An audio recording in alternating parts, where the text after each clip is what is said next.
Freaking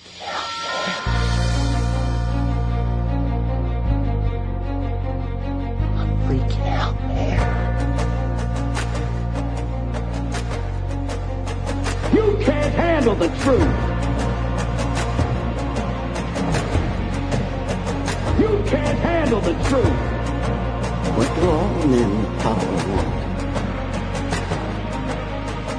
More power. My name is luca-zanna. I was an Italian by birth, and I became an American by choice.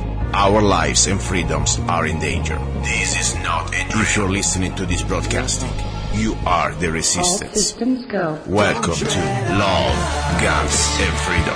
We're not afraid. Here we go, guys and girls. You're listening to Love, Guns, and Freedom with luca-zanna on 1340 AM and also 104.1 FM.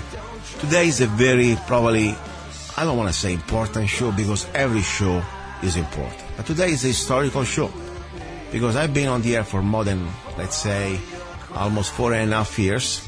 And I need to do a very important announcement at the end of this hour. Not only an announcement, but also I should have the former candidate for Mohave County Sheriff, Cori-Merryman, that, she pled guilty of stealing a pair of shoes. Yes. Last week, by the way, I wasn't on the air. We did a rebroadcast this Sunday. I wanted to be sure to come back on the air with this very important, let's say, interview. Why it's important? It's not about the pair of shoes or the $17 value or the gossip. I think it's important to show that I have taken this show seriously. And I will talk about everybody, anybody, even if I am personally connected for business reasons or even friendship reasons with family of Cori-Merryman. So that's the bottom line. And more important, of course, is for the principal. We need to find out really what she thinks also.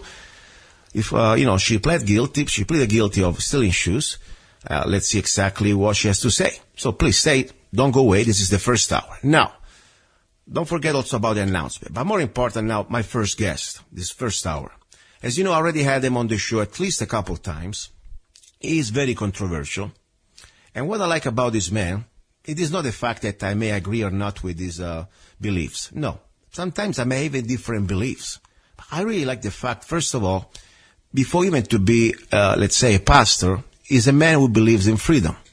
And that he stands for his rights, he stood for his rights, even when really he had to face physical danger, harm, and also, of course, some very big, let's say, lawyer bill.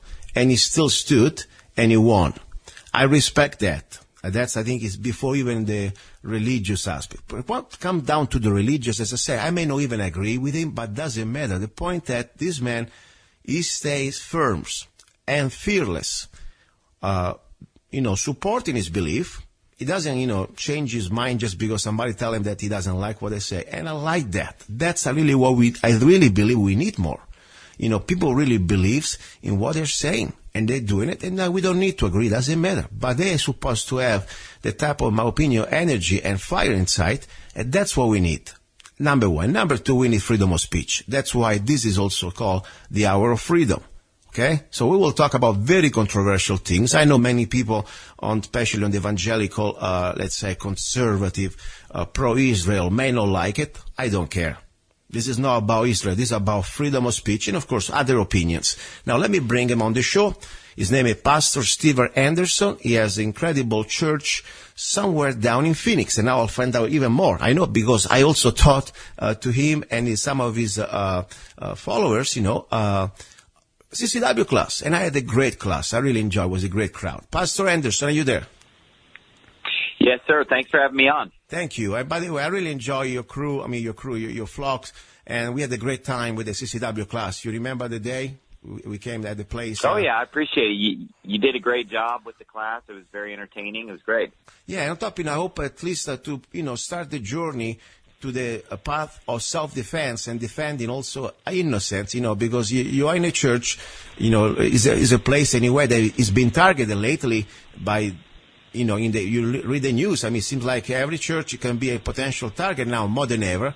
And you, of course, also are very, let's say, straightforward point of view that doesn't back down. He's not afraid to say, I'm sorry or apologetic. So you can have a lot of followers, but also a lot of people who may not like what you say.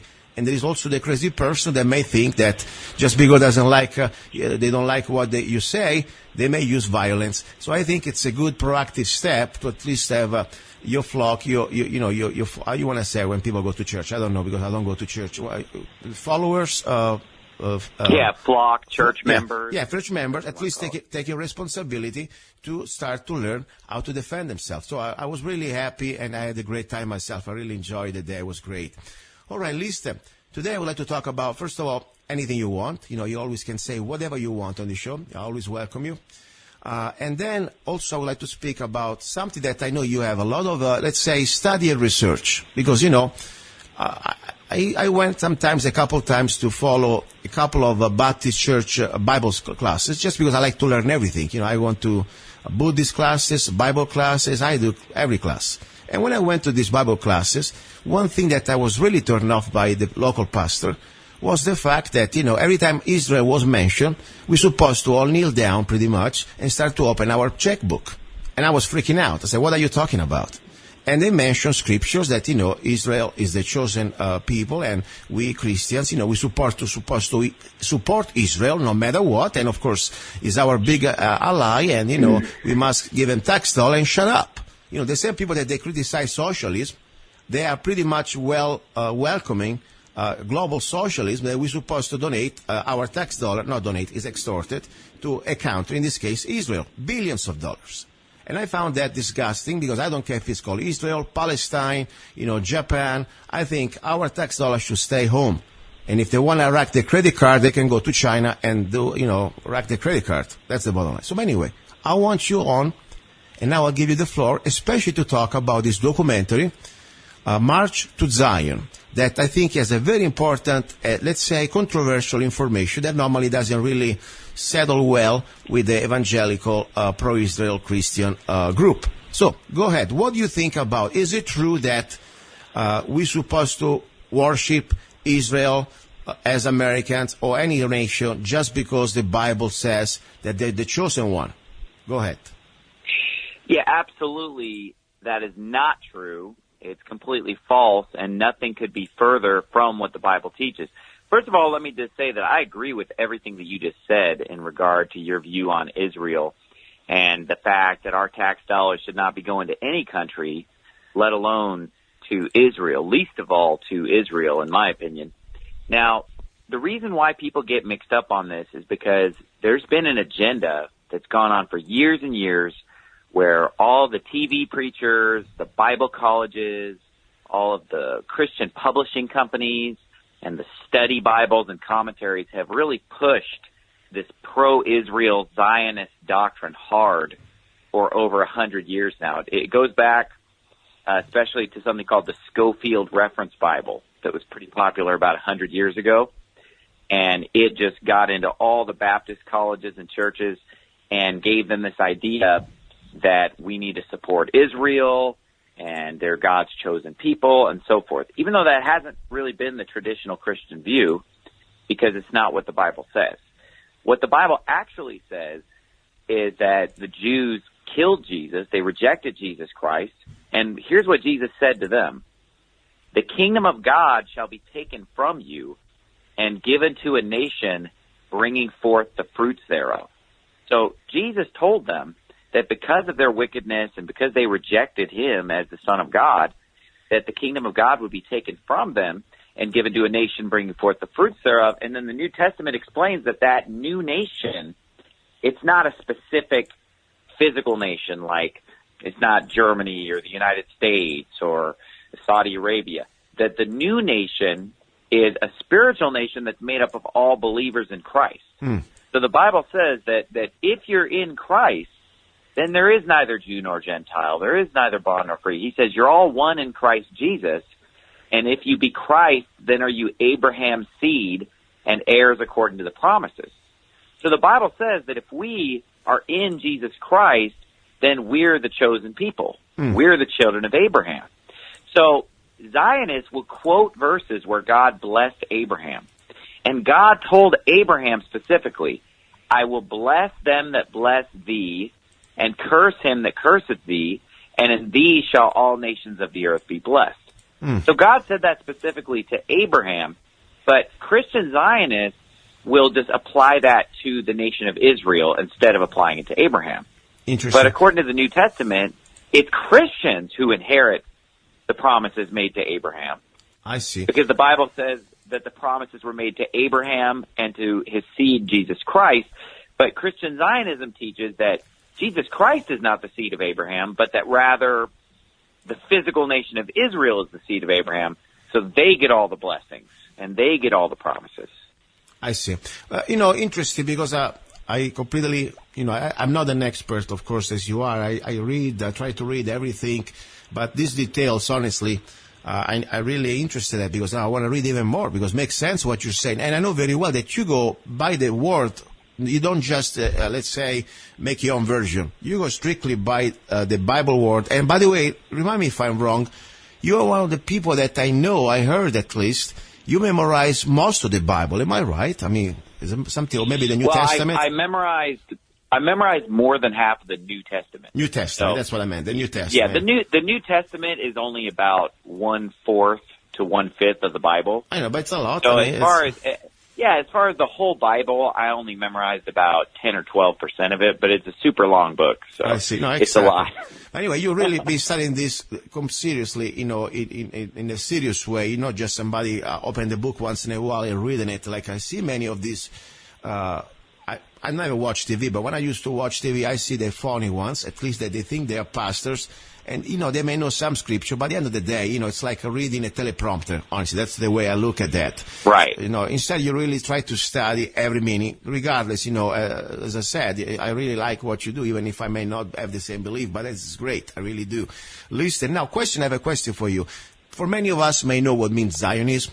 Some other people say, what are you talking about? We're talking about Jew people. No, it is a big distinction. Can you explain in a few words, simple words for us, sinners out there, what means Zionism and what means being a Jew? They are two different things, right? Yeah, absolutely. So being a Zionist is the belief that the land over there in Palestine, that all of that land belongs to Israel because God gave it to them, and that basically, they have every right to be there, and anyone else should be thrown out. I mean, basically Zionism is saying, hey, God gave them this land, period. It belongs to them, and if we fight against that, we're fighting against God. Mm-hmm. So this doctrine came about right around the beginning of the 20th century. There was a guy named Theodor Herzl, and he sort of wrote the book on Zionism. He wrote a book called The Jewish State.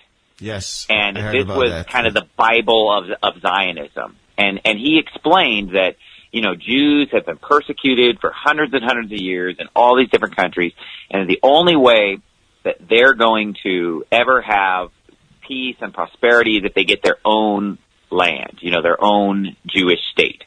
And so that was kind of the seed that was planted for the modern-day state of Israel. So then, you fast forward to 1917, and you have what's called the Balfour Declaration. Yes. Where, the Zionists work hard to get that, where basically Lord Balfour, who's a British lord, he writes a letter to Rothschild stating that Palestine should become a home for the Jews. So it was kind of like the British government just saying that we believe that land should eventually become a homeland for the Jews. Because that time it was all inhabited by Arabs, and it was called Palestine. Yes.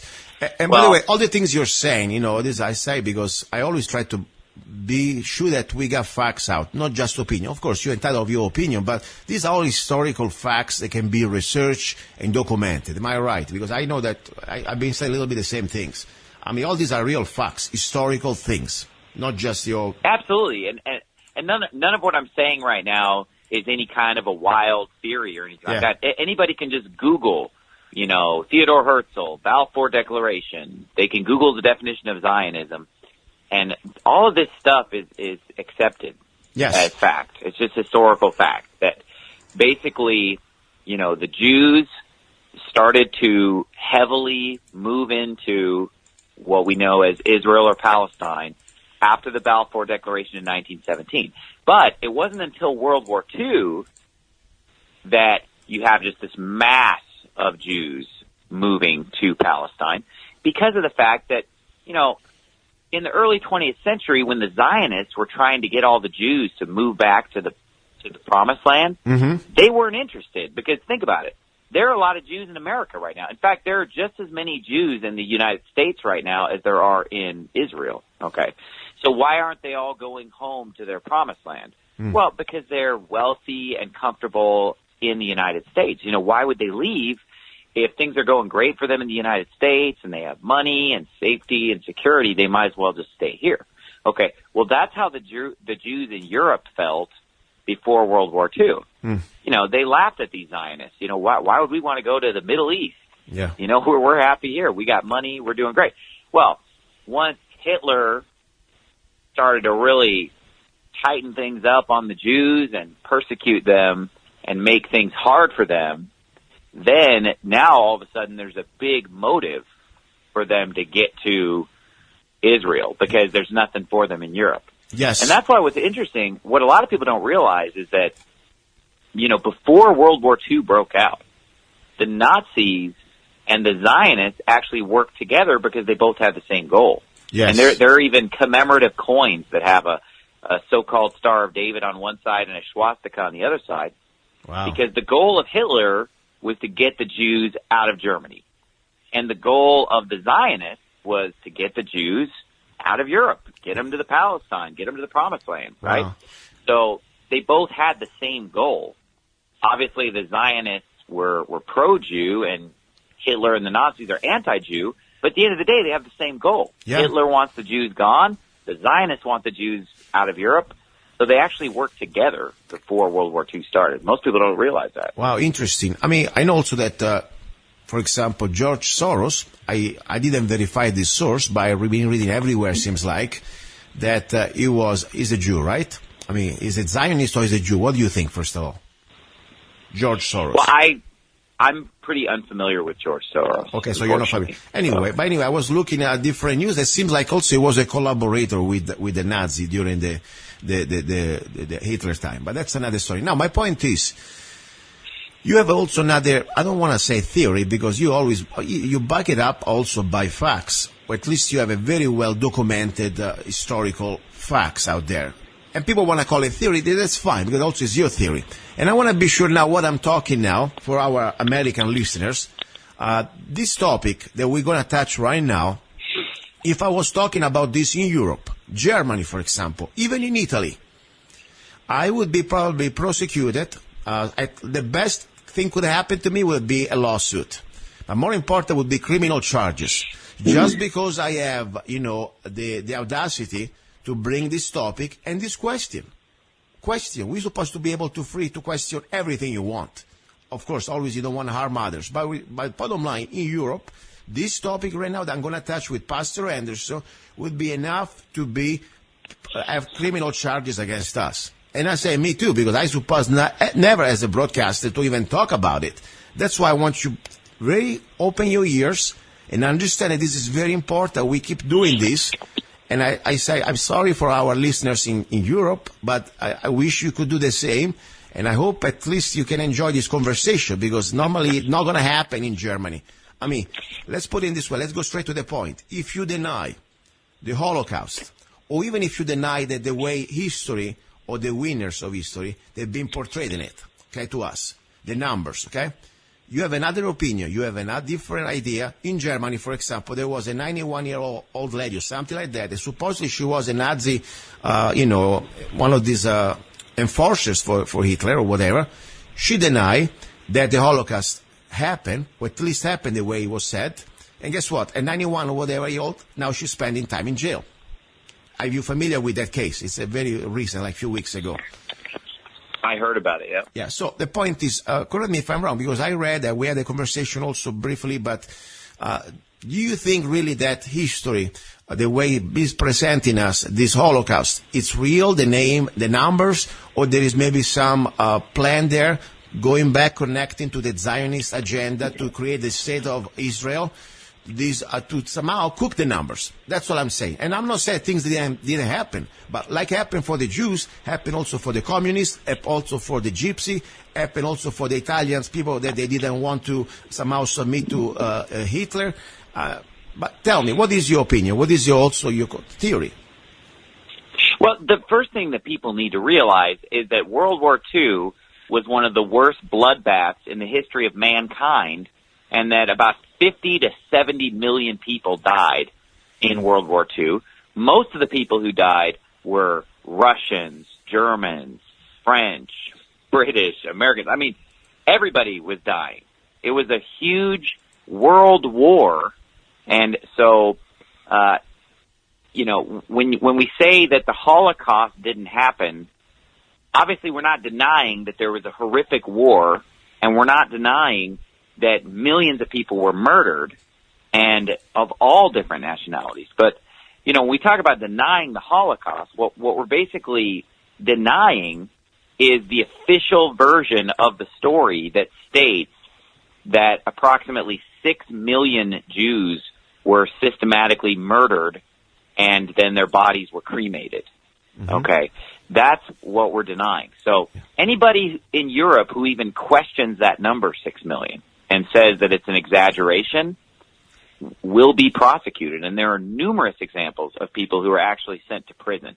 So these laws against questioning the Holocaust, they're not just laws that are on the books, but they're not enforced. These laws are actually enforced. If we were having this conversation right now in Europe, we would be imprisoned. Yes, and that's why even having this conversation. And that's why. Now, go ahead. No, go ahead. Sorry. Go ahead. Well, what I wanted to say is that people should stop and think about the fact that this is the only historical event that it's illegal to question. Yeah. I can't think of any other historical event that if we questioned it or revised it as far as our understanding of what happened, that it would be a crime. Now, the truth fears no investigation. So just the fact that we're not allowed to question it, that should make us want to question it even more, because that's very suspect. I agree, and that's why I want to talk about this even more. Even I tell you, last time I had you on the show, I had a couple of hate emails that how dare you, and this was one, what he called himself a liberal Jew. I mean, that was probably a couple of years ago, something like that. But anyway, I was laughing. I mean, these people are acting exactly like the people that they were supposedly their oppressors. We're supposed to have freedom of speech in this country about everything, especially when we have a logical conversation and we are not advocating for violence. We are just bringing the other story, or at least the other side of the story, or what we think it's our other side of the story. So I will keep talking about this. And by the way, I've been reading different things lately, and I'm telling you, I believe that there is some truth.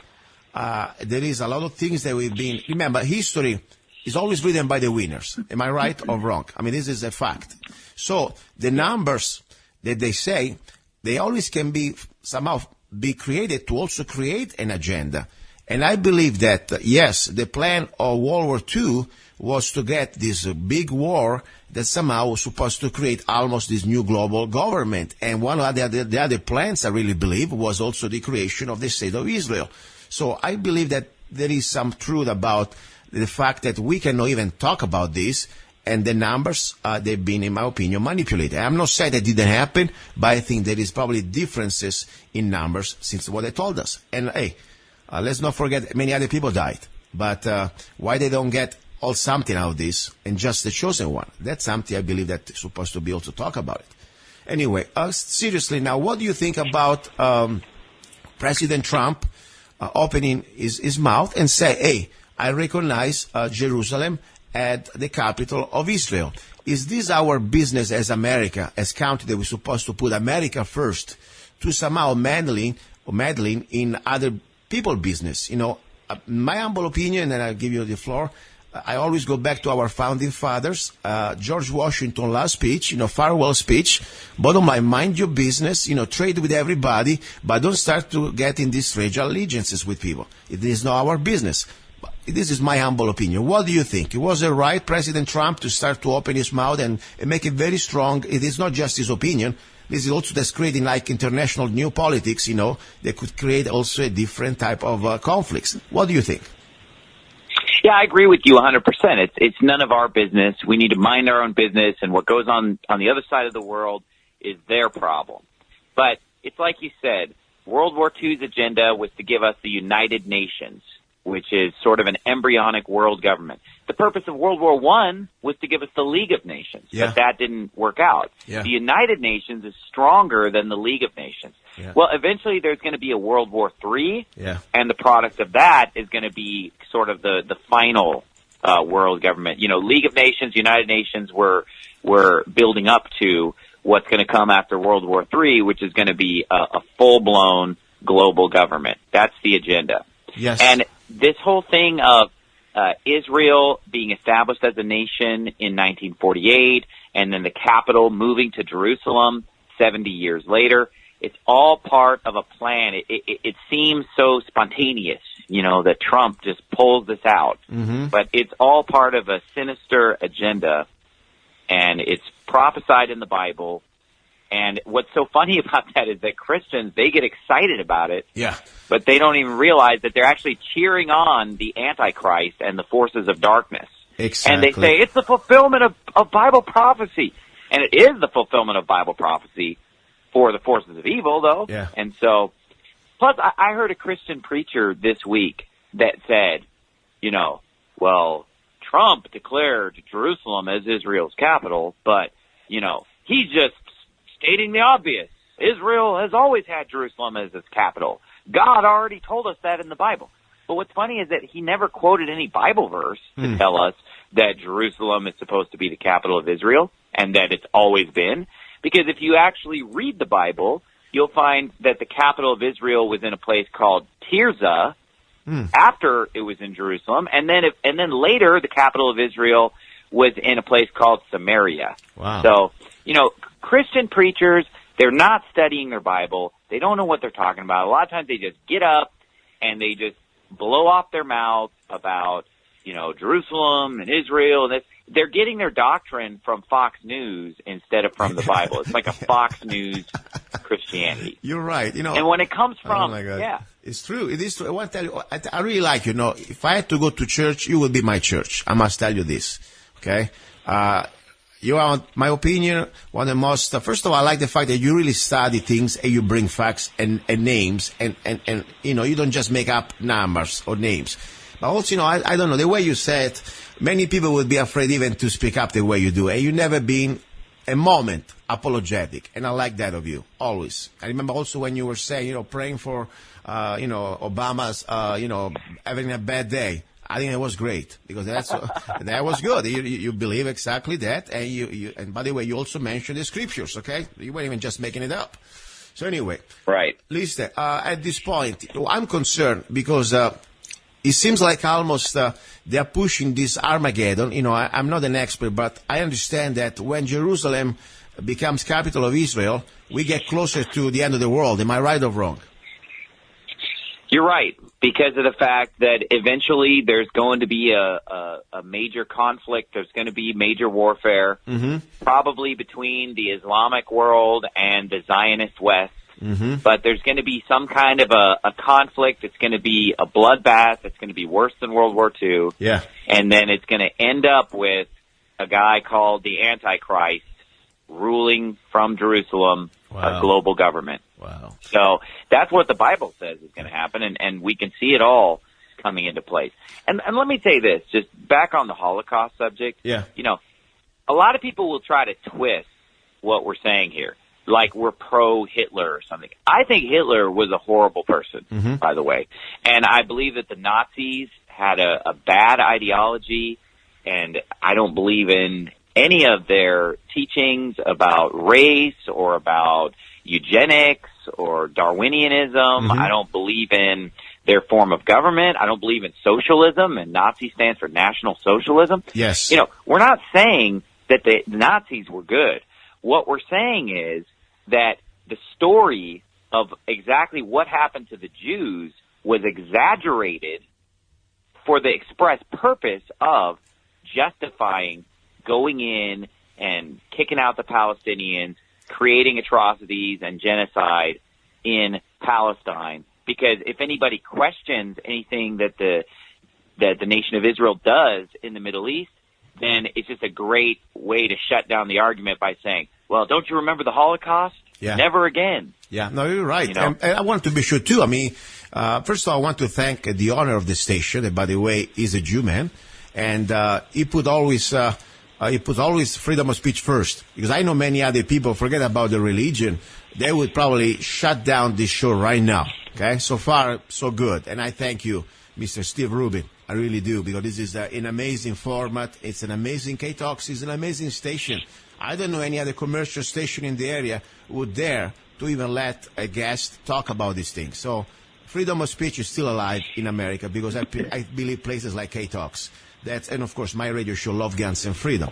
But beside that, one thing for sure, I also want to say something. I come from Italy, and my family fought the Nazi. Okay, we weren't friends with them. At least, I said there were different factions in Italy. Some people supported, some people, they were living in the mountains and they were fighting. That's where I come from. So I don't have any sympathy for that. And I'm here, more important for me, my only goal is to bring the facts, is to bring the truth, and to bring also the freedom of speech that I realize more and more is becoming a rare commodity around the world. And we want to remind to the rest of the world what it means to be in America. It is not just eating your garbage food that you think that's America. It's not McDonald's. It is a freedom of speech. One thing that in our Bill of Rights, our founding fathers, they fought and died to remind us. They didn't give it to us. They reminded us that we have it, period. So we need to exercise it. That, for me, is very important, too. Now, let's talk 1 second about this documentary, March to Zion, that I know my friend Paul Wittenberger produced, and you are pretty much part of it. You're the big part of it. What is it about exactly, and how people can find it? What is the main topic of this March to Zion documentary?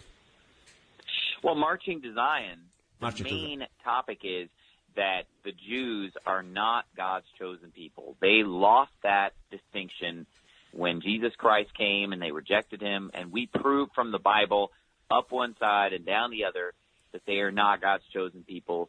And we also go into the history of how the nation of Israel was formed and how God was not behind it, but it was actually the Rothschilds and other darker forces that were at work behind creating the so-called modern-day nation of Israel. So it doesn't go into the subject of the Holocaust at all, but because that would be a whole documentary in and of itself. Yeah. To cover what actually happened and to go into the fact and fiction behind that. And I would love to make that documentary someday. Yes. And I know Paul's interested in making it as well. But Marching to Zion doesn't cover that. But Marching to Zion is just a great eye-opening film for people who have bought into all this Israel mania. And let me say this, Trump, by declaring Jerusalem as the capital, yes, he just scored major points with evangelical Christians. I mean, they think he's just the greatest thing since sliced bread. Because, I mean, they're coming unglued. They're just in ecstasy. It's true. This. I heard some broadcasts. He's their savior. Yeah, it is true. I heard some broadcast on the local station, like just during the weekend. I was cringing. I said, oh my God, these people really believe all this stuff. And they want to make us, it's funny, as I said, I never thought that Israel was supposed to be the 51st state of this country. And when I say people, I support Israel, I'm an American now. I don't even support Italy. Okay. I support America, period. And the point is that I find almost mentally disturbed the fact that people, they need to force their agenda, their belief into us, starting from our tax dollar, and also all the consequences of potential conflicts. Because, Israel always uses us as a, whatever we are, like the big boys to go out and send our guys out there, our blood, on the battlefield. We've been fighting their wars for too long. They are not even declared wars. So my point is this. These people that they really think that Israel is the chosen one, and whatever they think, my opinion, they should be grown up enough, open their checkbook, and send them all the money they want. If they want to go fight for Israel, join the Israeli army and go there, and I respect you for that. But stop forcing the agenda through the lobbies and, of course, the different IPAC and different lobbies that we have behind our politicians. Most of Congress, we know, is controlled by the Israeli lobbies. And bottom line, we had to go fight for the wars, and more important, rack our credit cards that we are in complete in debt with China or the private Federal Reserve for them. That's insane. The same people that they do not believe in socialism, they are forcing this global socialism with Israel. That's, I think, is insanity. But as I said, I'm just a local guy with a freaking accent. So what do I know?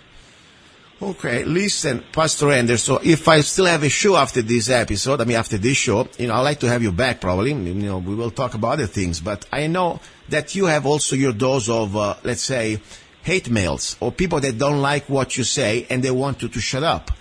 So much that also you were arrested when you went to South Africa just because of who you are, for your belief. So you are kind of a controversial person. And tell me something. Did you have anything we can share, for example, about your trip to South Africa that really makes people understand what it means to have freedom of speech when you go in a country that you don't have it? What happened in South Africa? Well, we don't even really need to talk about South Africa because I don't know if you heard this, but I was just banned from Canada like a month ago. Oh yes, you're right. So, you're right. I forgot that. Go ahead. Tell me about that. Go ahead. Oh, so that's even the more recent thing is that I was going over to Canada just to preach the Bible, to preach on Jesus Christ and salvation and getting people saved. And they interrogated me for 3, 4, 5 hours, and then finally they ended up having an armed escort put me on a plane and ship me back to Seattle. Oh my gosh. I was not allowed to enter Canada, so I've now been banned from 4 different countries: South Africa, Botswana, the United Kingdom, and Canada. And it's all because of my preaching against homosexuals. That's what that's about. It's not even about the Israeli part, Holocaust or the Jews or anything like that. But there's a famous historian named David Irving. Yeah. Are you familiar with him? No, but tell me. Yeah. Well, David Irving is probably the most knowledgeable person about World War II around. All of his fellow historians respect him as being the expert on World War II. But because he has questioned the official version on the Holocaust, he's been banned from, I think, more than 6 countries, and he even spent time in prison for this. And this guy's a best-selling author. This is not some, alternative media guy or anything like that. I mean, this guy is a best-selling author, super well-known, well-respected historian. I'm reading his book right now called Hitler's War. And he's not positive about Hitler at all. I mean, he just tells the truth. He gives you the good, the bad, and the ugly. Yeah. And he's negative when it's negative, and he just tells the story. He doesn't embellish it and he goes to the source documents and facts, but people don't want a history that tells them the facts. They want a history that fits their ideology. Yeah. That fits their beliefs. Well, I didn't know that you also, I remember Canada, but England, this is pretty scary though. We are really coming to a point that pretty soon there are not many other places in the world that we can travel, people like us, because I'm not surprised that, I know that I'm a small guy because I'm a local show, but your message, you must be heard many places. I know some of my YouTube shows, they've been banned in England. And also they've been banned by YouTube also as a revenue. They completely say, no, this show is not, by the way, it was 1 hour interview was cut off by YouTube from the revenues because they said this topic is not really important or nobody cares. And it wasn't very true because we had a lot of listeners, at least on YouTube, enough viewers. But my point is, right now, do you think this part of, let's say fascism, global fascism is coming also in America? Because no more Canada. Even here that we have freedom of speech, there are people on the streets that just because they don't like your belief or they don't like what you say, they try to beat you up and they try to use violence against you. The same type of people that they say they're fighting fascism, instead they are real fascists. Did you have anything local in our country? People that say, I want to do violence to you because I don't believe what you say. Oh, yeah. People are threatening me with violence all the time. And I've never advocated violence, and I've never harmed anyone physically. I'm fighting a spiritual battle. It's just my speech and ideas that are so dangerous. Yeah. But I'm not actually hurting anyone or telling anyone to hurt anyone. On the contrary. Yeah. But, the way things are in Canada, the United Kingdom, South Africa. That's just a picture of the future of America. They're just a little further down the road than we are. Yeah. So we need to flex our free speech rights in order to keep them. I agree. And I agree. if we just shut our mouths and go along with the flow, then we're going to lose our rights, just like these other countries have lost it. And by the way, the United Kingdom, they sent me a document telling me exactly why I was banned. And they listed a bunch of statements that I made for which I was being banned. And some of them had to do with homosexuality. But one of them was just a quote where I said, and I didn't even say anything radical, and I've been known to say radical things, but in this particular quote, all I said was that Muhammad is a liar and a false prophet and Islam is a false religion. Yeah. And they took a quote like that. Yeah. Just a basic quote that any Christian would agree with, you know, because obviously Christians believe that Islam is false. Mm-hmm. And they said this is not acceptable in the United Kingdom to say this. Wow. I mean, it's just mind-blowing. This is pretty amazing. I'm not surprised. As you're right, this is just the little bit of a future of what's going to happen to America if we don't stand up and exercise our rights. They're like muscles. You know, you don't use them. Yeah, you can have them on paper. Doesn't mean that they're going to be still alive there. Like when you stood up for your Fourth Amendment, not because it's there means that you have it, unless you're standing up for that. And I want to remind this the way, you know, I also found about you. Briefly, you know, we don't have much time, but the point is you were few people that stood up during one of these border control. They were not really on the borders, where they told you to open your car and submit yourself and void your Fourth Amendment. And since you didn't do what they told you to do, they beat you up and they arrest you. And they were charging also for some criminal stuff. And at the end of the day, you won. Briefly, remind the story what happened to you. Because this is very important. It shows also who you are, and you are not just somebody ready to speak up your belief, but also you stand up for what you think is right in a physical way too, if you have to, in a peaceful way, because you weren't attack anybody. You were the one that got the face smashed into the glass. Go ahead, please. Right, exactly. I had to drive through these checkpoints several times a week for work because I was driving back and forth between Arizona and California. I wasn't going into Mexico at all, but I had to go through these checkpoints over and over again. And a lot of times they would just wave you through or just ask you if you're a U.S. citizen. Mm-hmm. But other times I would just pull up and just for absolutely no reason in my little compact car, they would tell me, all right, pop the hood, pop the trunk, and they would just start searching my vehicle. Mm. Well, I submitted to this for years because I just didn't really think too much of it. But then I started to think about it, and I thought about how important our freedoms are, the Fourth Amendment, the Fifth Amendment. So I made a decision that I wasn't going to cooperate with these checkpoints anymore. So when I drove up to them, I just refused to answer any questions and refused to be searched. Yes. And just asserted my American rights not to be searched and questioned without any probable cause, because it was just a completely random checkpoint. Yeah, exactly. So, yeah, so basically, you know, I resisted many, many times and captured a lot of the experiences on YouTube. And usually after about 5 minutes, they just let me go. Yeah. But one time, they just were not going to let it go. So it ended up being a standoff for over an hour and a half. Yeah. And then after an hour and a half, they came, they busted out my windows. They tasered me for 22 seconds straight. Wow. Even though I wasn't resisting at all, I was unarmed, I was peaceful, I had my hands over my face while they're just shattering glass at me and tasering me for 22 seconds straight. They stepped on my head, and, you know, I had to get 11 stitches in my head. I was all bloodied and beaten up, spent the night in jail. Wow. And then they charged me with failure to obey. Failure to obey to that.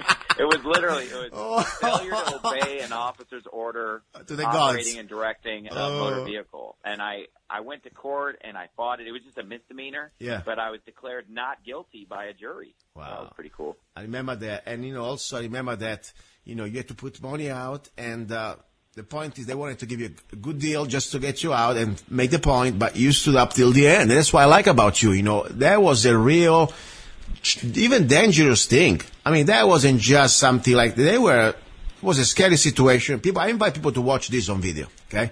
Google Pastor Anderson.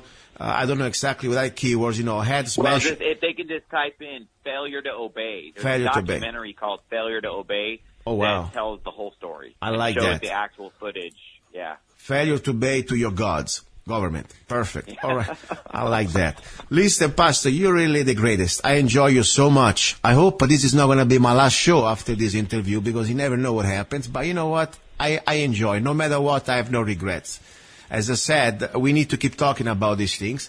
Regardless, and as I said, this is beautiful. It's still America when I have a conversation like with somebody like you. And people forget that. You're not the type of person going out there to say, oh, if you don't believe what I say, I'll chop your head. Our book said that we need to chop your head. You know what? You're talking about a spiritual damnation. You're talking about you go to hell. But at that point, you know what? It doesn't belong to this life. You're talking about the afterlife. So you never advocate violence to anybody, for anybody.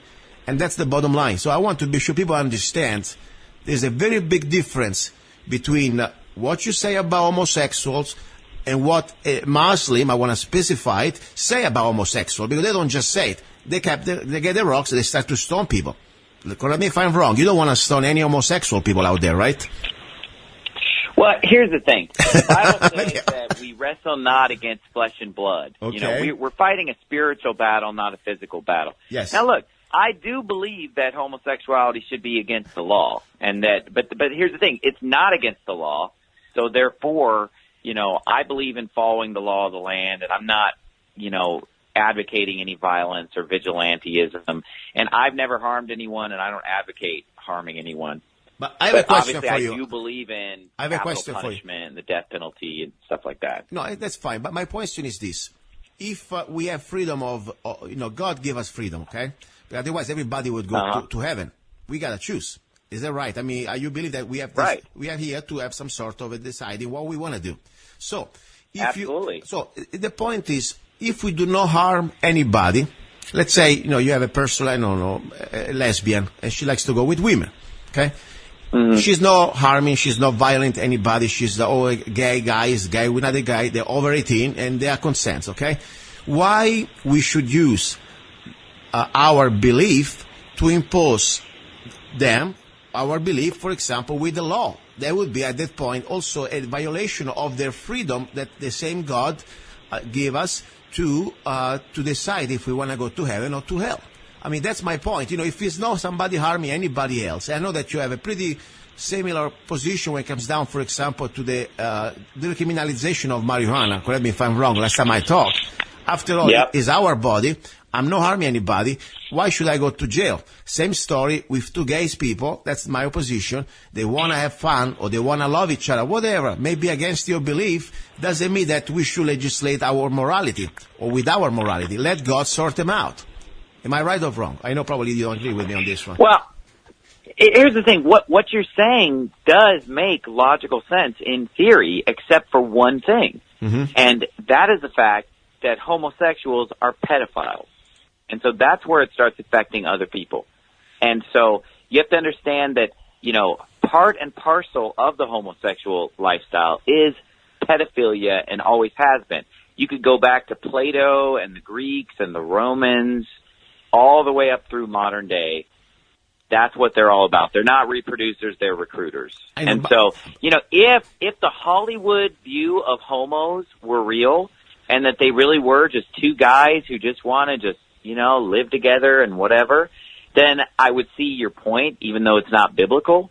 But the fact of the matter is that the way that lifestyle is portrayed on TV and media is not the reality of that lifestyle. Well, listen, I'm not an expert in homosexual. I'm a straight guy, but I want to always think that I don't like to have this source of a common sense of guilt for everybody, because there is always somebody that may be not the exception, may be the exception. For example, I don't believe because somebody commits a crime with a handgun, we're supposed to have gun control. Same story, I believe that, yes, maybe some people that homosexual, they also like to have, pedophile symptoms, but maybe not everybody's like that. Maybe some people, they're homosexual, they just like to keep it straight. I don't know if that's the right word, but anyway, they don't go. I have some friends homosexual that I know, and they never mention anything about children. They like their lifestyle that is different from mine, but the point is they don't go and start to proselyte to others. They have their own love affair, whatever. So that's my point. I don't like to generalize that everybody should be just because maybe few or maybe more, even if 99% of them they are, there is always somebody that maybe is not or she's not. That's my humble opinion. Listen, I want to give you the last. I give you the floor for the last message. Whatever you want to say, whatever you want to promote, you got the floor. Pastor Anderson, go ahead. 60 seconds or more. Go ahead. All right, great. You know, the one thing I want to say is that the most important thing, because, you know, I'm known for a lot of controversial things, but, you know, the most important thing is just about being saved.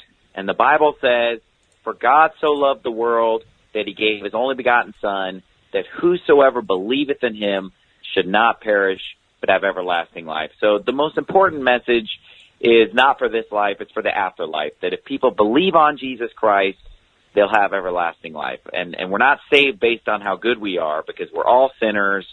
We all have come short of the glory of God.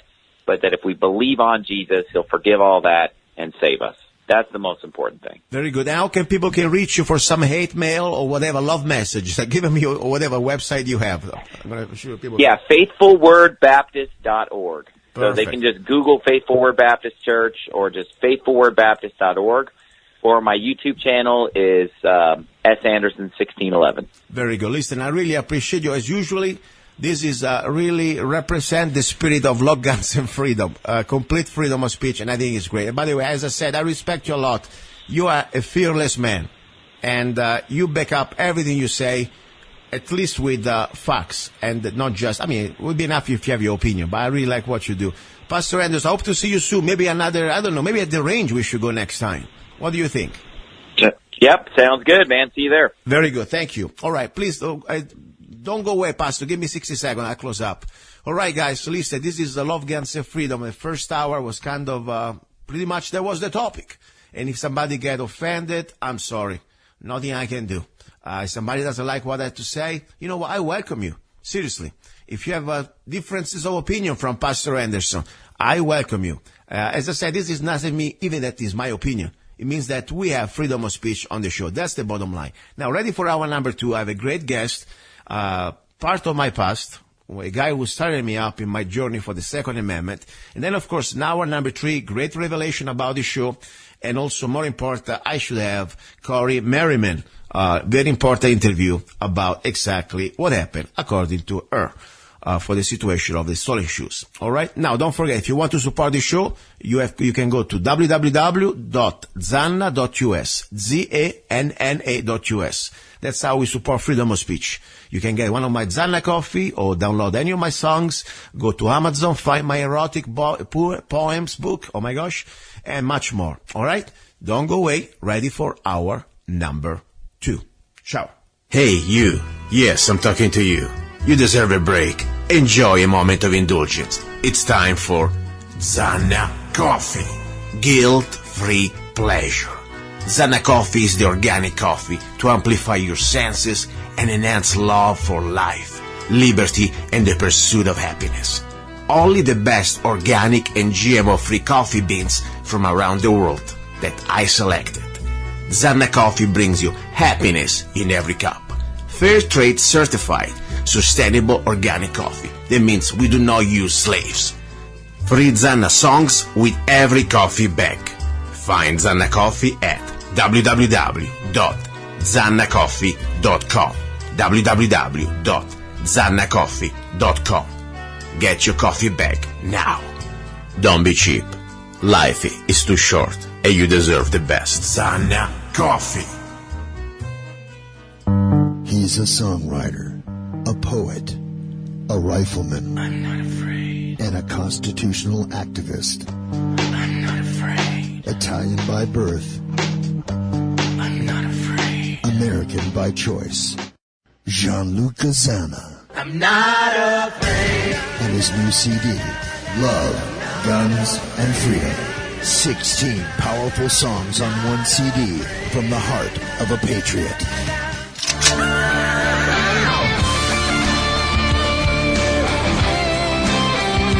For download or to order the CD, go to www.lovegunsfreedom.com.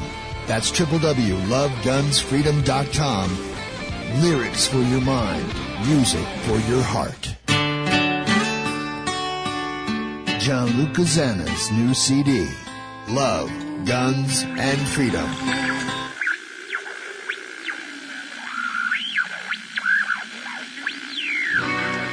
I know that you're listening. I can feel your fear. Now we know the truth, and we're not afraid of you. You can try to take our body, but you will never take our soul. You will never take our freedom. You will never take our pride. We will resist you. We will expose you. We will defeat you. Long live to the Republic. Death to the New World Order. Luca-Zanna. December the 17th, 2009. Moana County, Arizona. I know that you're listening. I can feel your fear. Now we know the truth, and we're not afraid of you. You can try to take our body, but you will never take our soul. You will never take our freedom. You will never take our pride. We will resist you. We will expose you. We will defeat you. Long live the Republic. Then to the New World Order. Luca-Zanna. December 17th, 2009. Moana County, Arizona. I know that you're listening. I can feel your fear. Now we know the truth, and we're not afraid of you. You can try to take our body, but you will never take our soul. You will never take our freedom. You will never take our pride. We will resist you. We will expose you. We will defeat you. Long live the Republic. Death to the New World Order. Luca-Zanna. December the 17th, 2009. Moana County, Arizona. I know that you're listening. I can feel your fear.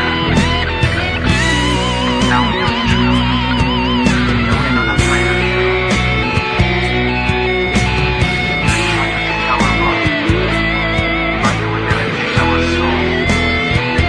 You will never take our freedom. You will never take our pride. We will resist you. We will expose you. We will defeat you. Long live the Republic. Death to the New World Order. Luca-Zanna.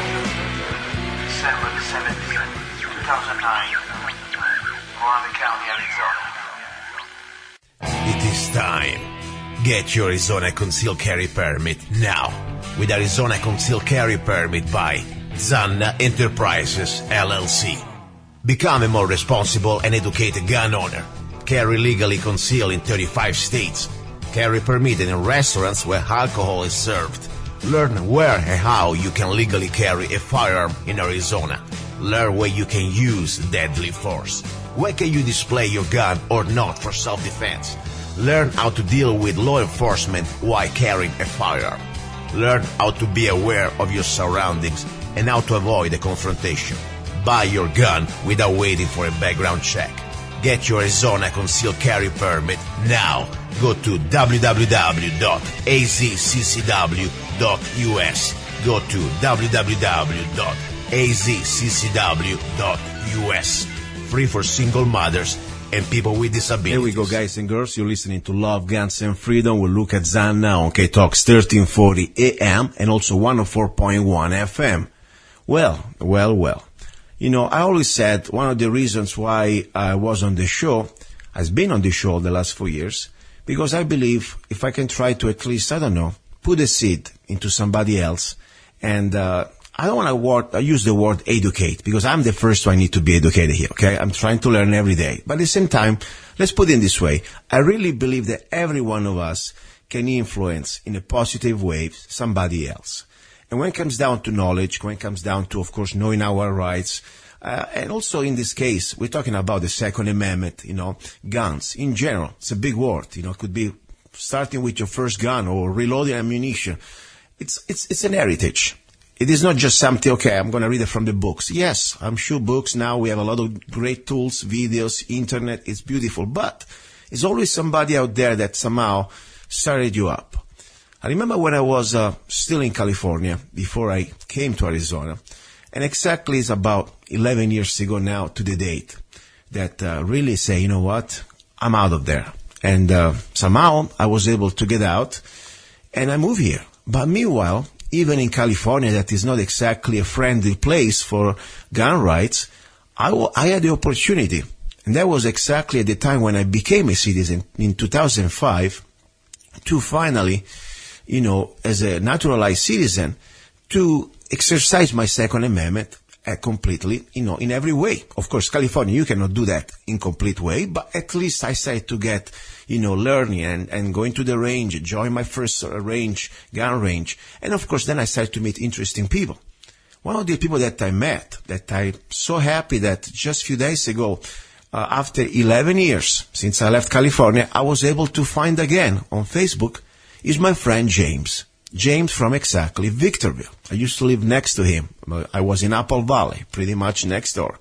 And James is the man that really spent the time with me, started to talk to me about reloads and also things that normally, for me were still very new. I was a new guy in the new country, and yes, I like guns, but something you like, something that you know how to do it, how to use them, and also, of course, even the basics. So that was a great, important person, in my opinion, because, as I said, we all can influence somebody.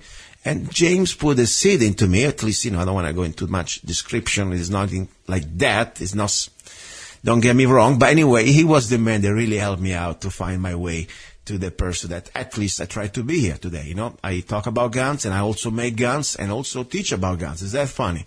Anyway, let me call James. James is here from Victorville, California. James, are you there? I'm still here. How are you? I'm okay, my friend. At least I hope for the idea of the seed that didn't give you strange ideas, okay? I'm a pretty straight guy. No, you didn't. No, you didn't. Sometimes I laugh about myself because I can't believe it. They let me stay on the radio for almost 4.5 years with my English. Sometimes I really make no mistakes. I come out with some words that only God knows. Anyway, listen, my friend, it's been 11 years since we didn't see each other. But as I said, it was funny because just a few weeks before you found me on Facebook, I was thinking about you, and you were one of the guys that really, one of the few people that I had the joy to meet during my approach to the Second Amendment when I joined the Apple Valley gun range at the time. And then you were one of course, the forces behind this range, and you took the time to help me to learn. And of course, you gave me my first reload press and everything else. And I was so thankful for the opportunity I had with you, by the way. Thank you very much. I want to tell you that. You're more than welcome. But see, that's how I got started, okay? I was in the military for most of my life, and moving all around the world, and really didn't have a chance to get into the recreational side of shooting. But when I moved here, things just blossomed out. And at the same club that you joined, I joined that club. And the people there at that particular time, they taught me everything I knew about reloading and a lot of things I didn't know about guns. Okay, so basically what I've been doing is passing that tradition on. Yes. And also, beside that specific thing about reloading, it is also about, the mindset. When I used to talk with you, it's funny because now my show, I've been talking about these topics for more than 4 years. The idea of freedom connected with, for me, it's always been connected to be a free man, a free human being, to have some rights. They're not privileges. They're something that no government should give you. You have them, period. And especially, when it comes down to the right to defend your freedom, it's a right that, unfortunately, not many other countries in the world have in their Bill of Rights, because maybe they don't even have a Bill of Rights. So this country is very unique. Even, of course, we have history that unfortunately, not things that were never perfect. We had a great Bill of Rights, we had a great Declaration of Independence. Then we have a part of our history that unfortunately was dark, like also was dark in many other parts of the world. Like today, it's still dark. But at least we had it on paper here. At least the approach was to say, oh, men and women are created equal, and we have this right. And one of these rights is to defend our life and freedom, not just from regular scumbags, but against a tyrannical government. What do you think? Exactly. I think the same way. All right. And, the sad part about it is so many people take those freedoms for granted, okay, because they really haven't experienced the lack of the freedoms that we have every day. Okay, I've been to a lot of countries where you can't even talk about the government. You can't even discuss the government in any negative way. Yes. Without you being chastised for it, right? Oh, let me give you an example, James. In Italy, I was from Rome, Italy. Just if I say these words, the Italian president is a jackass, okay? Right. Any word that could be offensive, okay? Doesn't matter. I could spend 5 years in jail, okay? Because I'm offending the Italian president. Offending, okay? It's called vilipendio Stato, whatever. So this is Italy, okay? It's not even like some Middle Eastern countries where they chop your head or whatever. Even, for example, what is another touristic place in the, not Cambodia, anyway. One of these touristic places, very nice, people go there, whatever, and then, of course, if you speak bad about somebody, just spent 5 years in jail because they online or they say something bad about their king, okay? So that's true. Exactly. So go ahead, please, continue. Exactly. You can't be critical, you can't openly be critical of the government or openly be critical of some politicians in some parts of this world. But again, like I said, because a lot of people in America haven't experienced that, right? They don't know what it's like to have those freedoms taken away. I mean, we can go from state to state, city to city. We don't have to go through checkpoints. Our vehicles are not searched. Okay, we're not under curfews. It's strange having to live like that, but I've been in places where that was the norm. Well, tell me a little bit about you. I remember that when I met you, you mentioned the fact that you were in active duty. Am I right in my memory? Are you in the Air Force? Am I right or wrong? Let's see if I remember. Right. I was in the Air Force. Wow. I actually spent 24 years in the Air Force. Went through 2 wars, came in Vietnam, got out after Desert Storm. All right. So, you see a lot, you experience a lot, you meet a lot of people. And the great part about it was I met a lot of great people, yourself included. Thank you. All right. Right, because, hey, I love being around people that come from different backgrounds, express different opinions, okay? And you can talk intelligently about it. See, it's always fun to have a difference of opinion and not get aggravated, okay? Well, I agree with you. The only point, I draw the line, we can have opinion about everything, and, honestly, that's great, because honestly, it's your opinion, okay? But the problem when but people have opinion, how to use your money and get your money, or get your guns, or get your rights, that's not an opinion anymore. That's an aggression. I look at that. Exactly, and those opinions, okay, I really don't tolerate. That's no more of me. As I say, opinion is, okay, I like black, you like brown, or I like chocolate, I like pasta. Fine, great, I don't care what you like. It's your business. Or I like this God, I like that God, I don't like God. Who cares? It's your business. You don't change my life. It's your business. Yeah, but that's what gives us the freedom. It's our business. Yeah, but if they say, I like your money, and I want to use it because I know how to use them better, that's a problem. Go ahead. Yeah, that is a real problem, okay? And that's another problem that we have here. But I think within the near future, we're going to see a lot of great changes. Okay, because one thing that I really like is the resilience of American people. Okay, no matter what the situation is, we'll find a way to get it right. No matter how much adversity is out there, we'll find a way to get it right.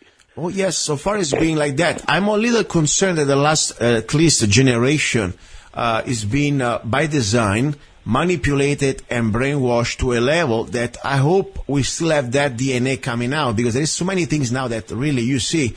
The average person out there, I myself almost 50, okay, so I'm not anymore in the youth, but I see the millennial or whatever they want to call them. They are kind of scary because the average person coming out of the school system, they don't know the basics. And unfortunately, they've been planned. It's been planned like that since a long time. And yes. And that's the scary thing. They're going to be the new generation that will pretty much decide the fate of this country, because think about it. When you go out there and they don't make a distinction between a right and a privilege, and they think guns are all bad because somebody told them so, and meanwhile, they think that Che Guevara was the hero, or I don't know, some other crap. They think that socialism works, when they forget that, look, just in Venezuela, many other countries, and don't get me wrong, nothing is perfect, but for sure, the type of new generation they try to plan here is like for somebody that never tasted really freedom, and they will not even going to understand the difference between be slave when they are already slave. I don't know if I'm clear enough. That's right. That's right. But listen, let's talk about guns a little bit, because you're still out there in California, and I feel sorry for you, because I wish I could, if I want, I can get you a special, let's say, refugee visa, like I had my refugee visa when I left from California. Right. And you should get a refugee Exactly. visa. I mean... Exactly. But you know what, okay, as much as I dislike the laws in this state, yeah. See, somebody has to stay and fight. I know. But see, somebody has to stay and fight, because they're ridiculous. But, that's another subject, and we could probably take up your whole show with that. James, I have a question, I'd though. like to say, yes, go ahead. No, go ahead. Finish that, please. No, what I was going to say is, remember when we first met, I was more of a high-powered rifle shooter. Yes. Okay, well, I kind of changed genres, okay, and now I'm deeply involved in muzzle loading. Yes, and I don't want to be sarcastic, and I don't blame you, because with the new laws that you have there, pretty soon they're going to get you on slingshot loading. Hey, after a while they'll pass a law that you can't have more than 2 rocks in your yard, okay? Exactly. But, I'm very interested about that, and that's why I was going to ask you next, because I think it's a great topic, and also bring us back to the roots of our country when it comes down to, understanding how our founding fathers and the people before us who fought the revolution. Exactly. Exactly. They didn't have new guns, semi-automatic guns. Go ahead. Right. And there's nothing wrong with any of them. All right. Mm-hmm. See, one thing, and it's kind of changing the subject because I go back and forth. See, they've indoctrinated the population to think. Most of these people that I run across, even the youngest ones, when you mention guns, and it doesn't matter what type, just the word gun, they get this image of something evil. I had that in one of my student classes. I had 2 young people in the class that they didn't want to touch a gun. Wow. And I was like, why don't you want to touch them? The other kids, picking them up, asking questions. Of course, the guns are inert; they're non-firing, right? Mm-hmm. Yeah, it's an object because of the classroom situation.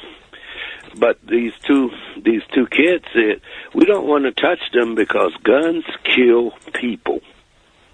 Wow, what do they do? Like robots? This is part of the problem on this indoctrination. Yes. So I asked those 2 kids. I said, if this gun sat on this table and nobody touched it, what would happen? Well, if it stayed there too long, it probably would start to rust, and then you couldn't use it. And I said, you don't blame inanimate objects for what people do. Mm-hmm. Because, first of all, see, these terms like gun violence, there's no such animal as gun violence. It's violent people using guns to do violent acts. All right? See, we got to get these words out of our vocabulary. Yes. I don't call a gun a weapon because I can use anything as a weapon. A gun is just that. It's an inanimate object. Yes, I said, like I said, like the hammer. You know, you can have a hammer to build a house or to break a skull. Exactly. I mean, exactly. And exactly. So it's part of why I do a lot of. I do as much teaching as I can. Tell me about this teaching part. Exactly, what do you do? You go into schools, or you go to teach gun safety? What do you do? Well, no, I am a muzzleloader instructor. Okay. So. Well, and also firearms instructor, okay. NRA and NMLRA. All right. So most of the people that I've been coming into contact with are Boy Scouts. Girl Scouts are now involved in some of the shooting sports. Mm-hmm. But mainly I'm teaching muzzleloaders. So Boy Scouts, Girl Scouts, I see. Royal Rangers, Sea Cadets, wow, 4-H, and any other youth group that interested in learning. Yeah. I never took, I did all the different qualification with NRA. I got my handgun, rifle, shotgun, and different other things like, inside the house, outside the house, self-defense. Right. One thing I never really had the chance to do was the instructor for muzzleloader, because honestly, I've not even have a chance to shoot one. I must be honest. And the only reason why, because, I don't have the time, but I would like one day, and I think it would be a great experience. The only reason why, to understand also the skills of our founding fathers at the time, when you have people that they were shooting back at you, they were charging you or whatever, and you had this tool that not only you had only one shot, and exactly. And then also you have limitation. Of course, many of them, they were even really rifled. They were probably only few. They got the real rifle like we have. But also think about it: the noise, the combustion, and the process, even just to load one ball. Exactly. Exactly. That's why it was very important to be very accurate, because you have to remember during that time, that was one of your main tools for gathering food. Yeah. Also that, you're right. If you miss the shot, you're not going to have dinner tonight. Exactly. You may not have dinner for a couple of weeks, depending on where you were at. But as far as giving you that new experience, all right, you let me know when you have the time, and I'll make a road trip and bring everything that we need, and I will teach you how to do. We will. In the new year, I'm going to be situated. I'm still in the middle of finishing my move. Another week, I hope it's done, and finally I'm going to take a break, and then January, hopefully we're going to have time, and it would be great. But meanwhile, give me a little bit I'm going to close my eyes, and I'm going to feel like I'm almost there at your class, and I want to say, okay, this is how it works. Let's share with the listeners, first of all, how it would work to load up, to be ready, and what you need to carry with you as a basic, inventory to shoot one of these muzzle loader. And let's start with the one specific muzzle loader. I know there are so many types, and there is probably a big knowledge just there to understand what you're shooting. Let's give me, for example, a good entry rifle, or even plain smooth bore, whatever you think would be good to start. Go ahead. Well, I would probably introduce you to the Hawkins rifle first. Okay. Okay. Yes, because it's a mid-sized gun. It's easier to carry. All right, and basic implements. You need powder, you need patch, you need balls. Okay, it is a rifle gun. All right, so basic loading procedure, and you just remember this, which I go over it in much more detail in class. Powder, patch, and ball, or no shoot at all. Powder first, patch, ball combination, and then you seed it. All right, and then you place percussion cap because we're talking percussion guns rather than flintlocks. When I come out there, I'll bring them all. Okay, so you'll get the experience of using them all. And after you've loaded that gun, all right, you cap it. Now you're ready to fire, aim, and shoot. Wow. And question is, how long, for example, for the average, let's say, discipline, you don't need to be a super expert, but somebody knows how to do it, the average shooter, how long it takes the process to load one of these? All right, you should be able, after you've learned how to load, you should be able to get off at least 3 shots in a minute. Wow, 3 shots in a minute. Right. And now, do we have, this is exactly the same procedure like, let's say, in 1775, or we have now some technical advantage? I don't know, some new things? Well, the technical advantage, all right, are the modern muzzle loaders. Okay, the loading process is the same, but instead of using loose powder, which many of us still do, all right, you can buy powder that's formed in the pellets, 50-grain pellets, 30-grain pellets, and you would drop 2 pellets in. I see. Okay. And instead of putting a lead ball in, you have saboted rounds. Okay. All right, that have, some have polymer tips. Most of them have a polymer-type sabot that the projectile goes into, and you just load it, and they're inline. So instead of using percussion caps, most use shotgun 209 primers. Okay, so you got a couple little extra things that makes your life a little easier in case you want to use them. Exactly, and you can reload much faster that way. Yeah. But seeing as I'm a traditionalist, okay, I still use round ball. Mm-hmm. And I'm sure you cut yourself, you make yourself. Yes, I cast them myself to the point of, because we do hunt in areas that are non-lead. So, we also cast non-lead balls. I see. Yes. So you have to look also at that. Now, I know in California there are some restrictions also for the lead ammunition. Right. Bottom line, let's put it this way.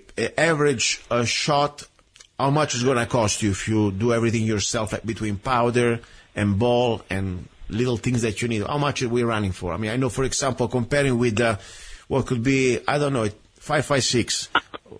What compared to 5.56, it would be cheaper than 5.56 because I would estimate about 10 cents a shot. Wow, that's pretty neat. Right. You got a lot of thing going on for that 10 cents. At least you work hard for that 10 cents. Now, see, the most expensive part of this whole operation is the black powder. Yes. So, and also, I don't know how the restrictions now, but let's say I know the new laws that just passed a few months ago for the ammunition, that you must have a special card. Correct me if I'm wrong. I know that everything now becomes so difficult to buy even ammunition in California. Is the same restriction also for black powder? No. Oh, thank God. Let's not give them the heads up then. We're too late. There's a group out there that want to outlaw muzzleloaders also. Really? Oh, my gosh. Oh, my gosh. A question was asked in the last 100 years. Yeah. When was a muzzleloader used in a crime? Yeah. All right. Because for the average person, if you walked in with one and you had all the stuff to load it, you probably wouldn't make it. Okay. But I always say this, even if it was you, how many times a car is being used by a drunken driving? Okay. Exactly. I mean, why should we always go back to this collective sense of guilt? I don't care. I mean, not because somebody else is crazy, now I need to pay for it. The whole rest of society needs to pay for it. But yes, regardless, think about it. This shows exactly their mindset. This is not about even the crime or the fear of criminals that, of course, is an illogical point that, it's make no sense. We know that. The idea is for that complete control. It is complete control. It is about, like in Australia, like in England, next they're going to say, okay, now even for the butcher knife, you must have a license. That's what they want. And I really believe this is, of course, they will use the useful idiots out there, like these kids or whatever they are. They think that they're saving I don't know who they're saving. They think guns, they're going to attack people and they're going to be the ones stopping with laws, these guns taking their own life, start to attack people. But more important, at the end of the day, it's about control. Now, very well, in California, I don't know your position on this, but I'm telling you, it's mandatory for every child to be vaccinated against even the will of the parents if they want to go to school. I mean, there are so many things they're doing now. They're taking over probably your physical property. That's what happens in history. Look in any type of regime. I don't care left or right. Doesn't matter. It's the same. They will come with the guns first, and then we'll say, okay, the children that you have, it's ours. Your pension fund, well, guess what? Too bad. It's ours. By the way, gas tax, I know you're already paying so much. Guess what? We squeeze you a little more. Shut up. Exactly. Slave. I think that's what it's about. It's all about power and control. Throughout history, and it constantly repeats itself, all right? You have the few that want to take all the power and control and teach you how to think, what to think, where to live, and how to live. Yeah. And take your ability to protect yourself away. And your freedom, and that's what it is. Speaking about, because sometimes the sad thing, when I see, especially people that they call themselves on the left, I believe, it is not about left or right, it's about right or wrong, in my opinion, because it's all a brainwashing. But, exactly. Especially these people, sometimes also there are some black kids out there, okay? And they forget, and better than many other people, because, you're a black man, that the only thing was the first real gun control was created especially to be sure the black people in America, they did not have the right to defend themselves. That's why the first gun control. So they forgot that. So they should be saying, wait a second. First of all, I don't think it was forgetting.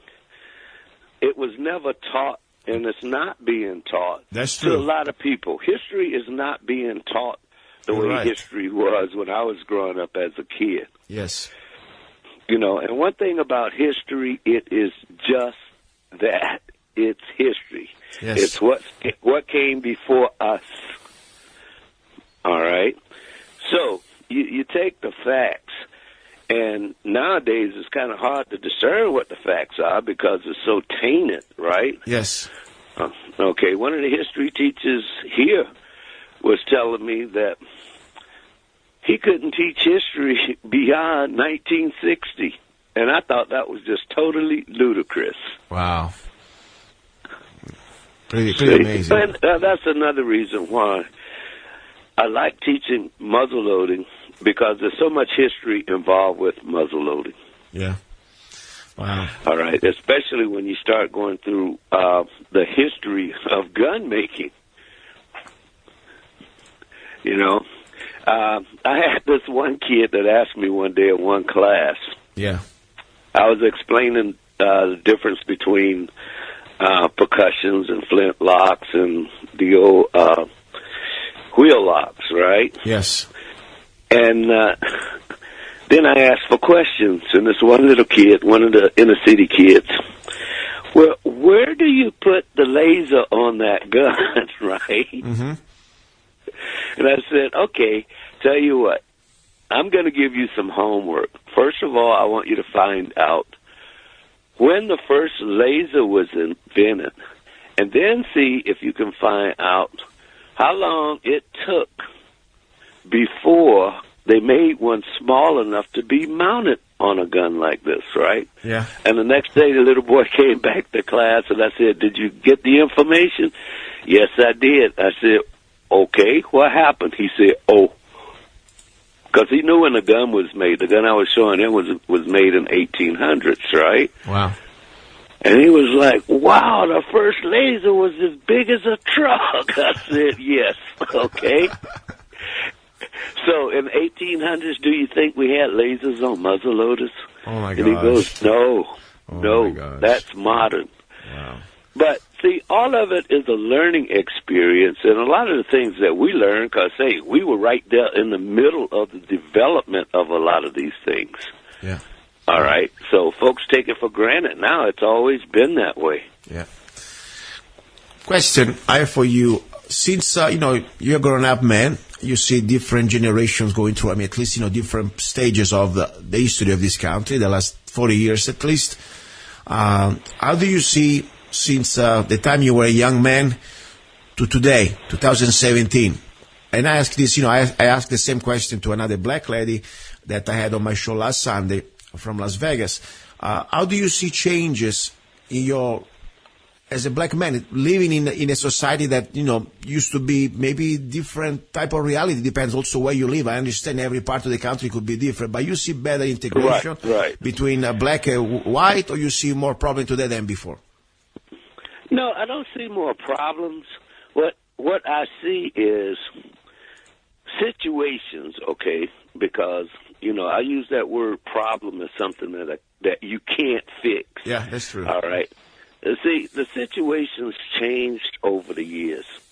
And believe it or not, it comes from ignorance. It comes from programming. And I call it programming because depending on where you grew up, there were certain situations that people didn't want to have change. Mm-hmm. And a lot of it comes from fear. All right. Fear because of the unknown. Mm-hmm. Okay. Because I went to segregated schools. I went to integrated schools. And I didn't see any difference in the kids in school and just like now, I don't see any difference in the kids. Mm. All right. Where the difference comes in is when the adults get involved. Mm-hmm. All right. And they are pushing their mindset on their children, which is normal, okay, but, you have good parents and you have some not so good parents. Some parents teach their kids how to be smart, and other parents want their kids to follow a routine that they set for them from day one. Yeah, if I can say something about this, go ahead, because I have an idea from outside, okay? I came here kind of late, only 19 years ago, so I just saw a little part. But the way I saw the last at least... But I've seen a lot of differences, right? Yeah. Because I remember the time when, you would see signs on doors telling you that, you're not wanted here, and you can't work here, you can't work there. Mm-hmm. Now, to say that everything's perfect out there, no, it's not. Okay? Because what I've witnessed is, a lot of people that are here, some come from other countries that have migrated here. All right. When some of the people that have migrated here, and I say some, not all, you can't. Mm-hmm. You won't be able to cover everybody with the statements I'm going to make. But they appreciate being here. But for some folks, after they've been here, they bring the same prejudices and things that they got away from here. Mm-hmm. Okay? And they start to practice that all over. No, I understand. I've seen people that they come from the lower economic scale from the countries that they come from. Mm-hmm. And when they do well here, all of a sudden, they kind of forget where they came from, and they start to treat people that are less fortunate than they are the way they used to be treated before they got here. I understand. When I look at this, my humble opinion, what I've been watching, at least from outside, I almost see now there is a trend, and the trend is... there are like some, let's put it this way, the players behind the scene, okay? They need to keep us, separate us, and they need to keep us against each other. The moment that, we finally, as Americans, we realize that we're all in the same boat, and we're all pretty much now slaves. That's the way I look at this. Before was you guys, then you got the Indians got in the camps. Then they got the Japanese, and probably some Italians during the World War II, they got in the camps. But now even Japanese, they were Americans. Now, the way I look at this, they need to keep this sort of separation to keep us fighting against each other. The moment that we understand that there is a plan behind the scene, that they are trying to enslave us, all of us. Because right now, what we are facing as humanity in general, but as Americans in this specific case, we're all facing the same destiny. And it's not really pretty. Because, you know, yes, we live in a country that is better off than many other places around there. But meanwhile, just the last 20 years, we lost so many rights. And I always bring about this on the show. For example, people may forget, but in 2012, was passed with the, National Defense Authorization Act. It is a regular yearly procedure that they do. The clause of indefinite detention that is pretty much completely against any basic principle of our, forget about Bill of Rights. We go pre-Magna Carta. So now government, no matter who you are, even if they don't have the body of the crime, they can keep you indefinitely in a cellar, in a jail, whatever it is, till they think is right. And this was on both, left and right news outlets. Okay, it wasn't just a conspiracy theory. There is a bill, and we are living under this situation. So, and this is just a little example. Forget about the gun rights. Forget about other things that they are really somehow, think about it. You go now in this part of Arizona, 100 miles from the border, and you will see a checkpoint. And completely unconstitutional, disregarding the Fourth Amendment. The borders, they're wide open. Meanwhile, they arrest you just because they don't like your face. I'm sorry, that's something happens here. And if you say, hey, by the way, read the Bill of Rights, they will smash your head in the glass of the car. That's what they do. So we are facing a lot of challenges. And I believe what they're doing now, they try to keep us dependent and, more important, separate us. And I think, unfortunately, that's what, the last 8 years of Obama wasn't trying to say, let's get together, let's try to look at this, now we are Americans, no more black, white, yellow, all this stuff. No, they really try to... Well, you're right, okay? Because I hate this differentiation amongst Americans, okay? Because, first of all, everybody's American, okay? All the citizens here are Americans, okay? See, I don't look at people as white American, black American, no hyphenated American, just American. Okay? Exactly. I agree with you. Yeah. See, because I learned a long time ago. See, I treat people, when I meet people, treat them as though they were your best friend. Okay, and some of these people will remain that way. Some folks within the first 10 seconds will show you they don't deserve that, right? Yes. But you give them the opportunity. Yes.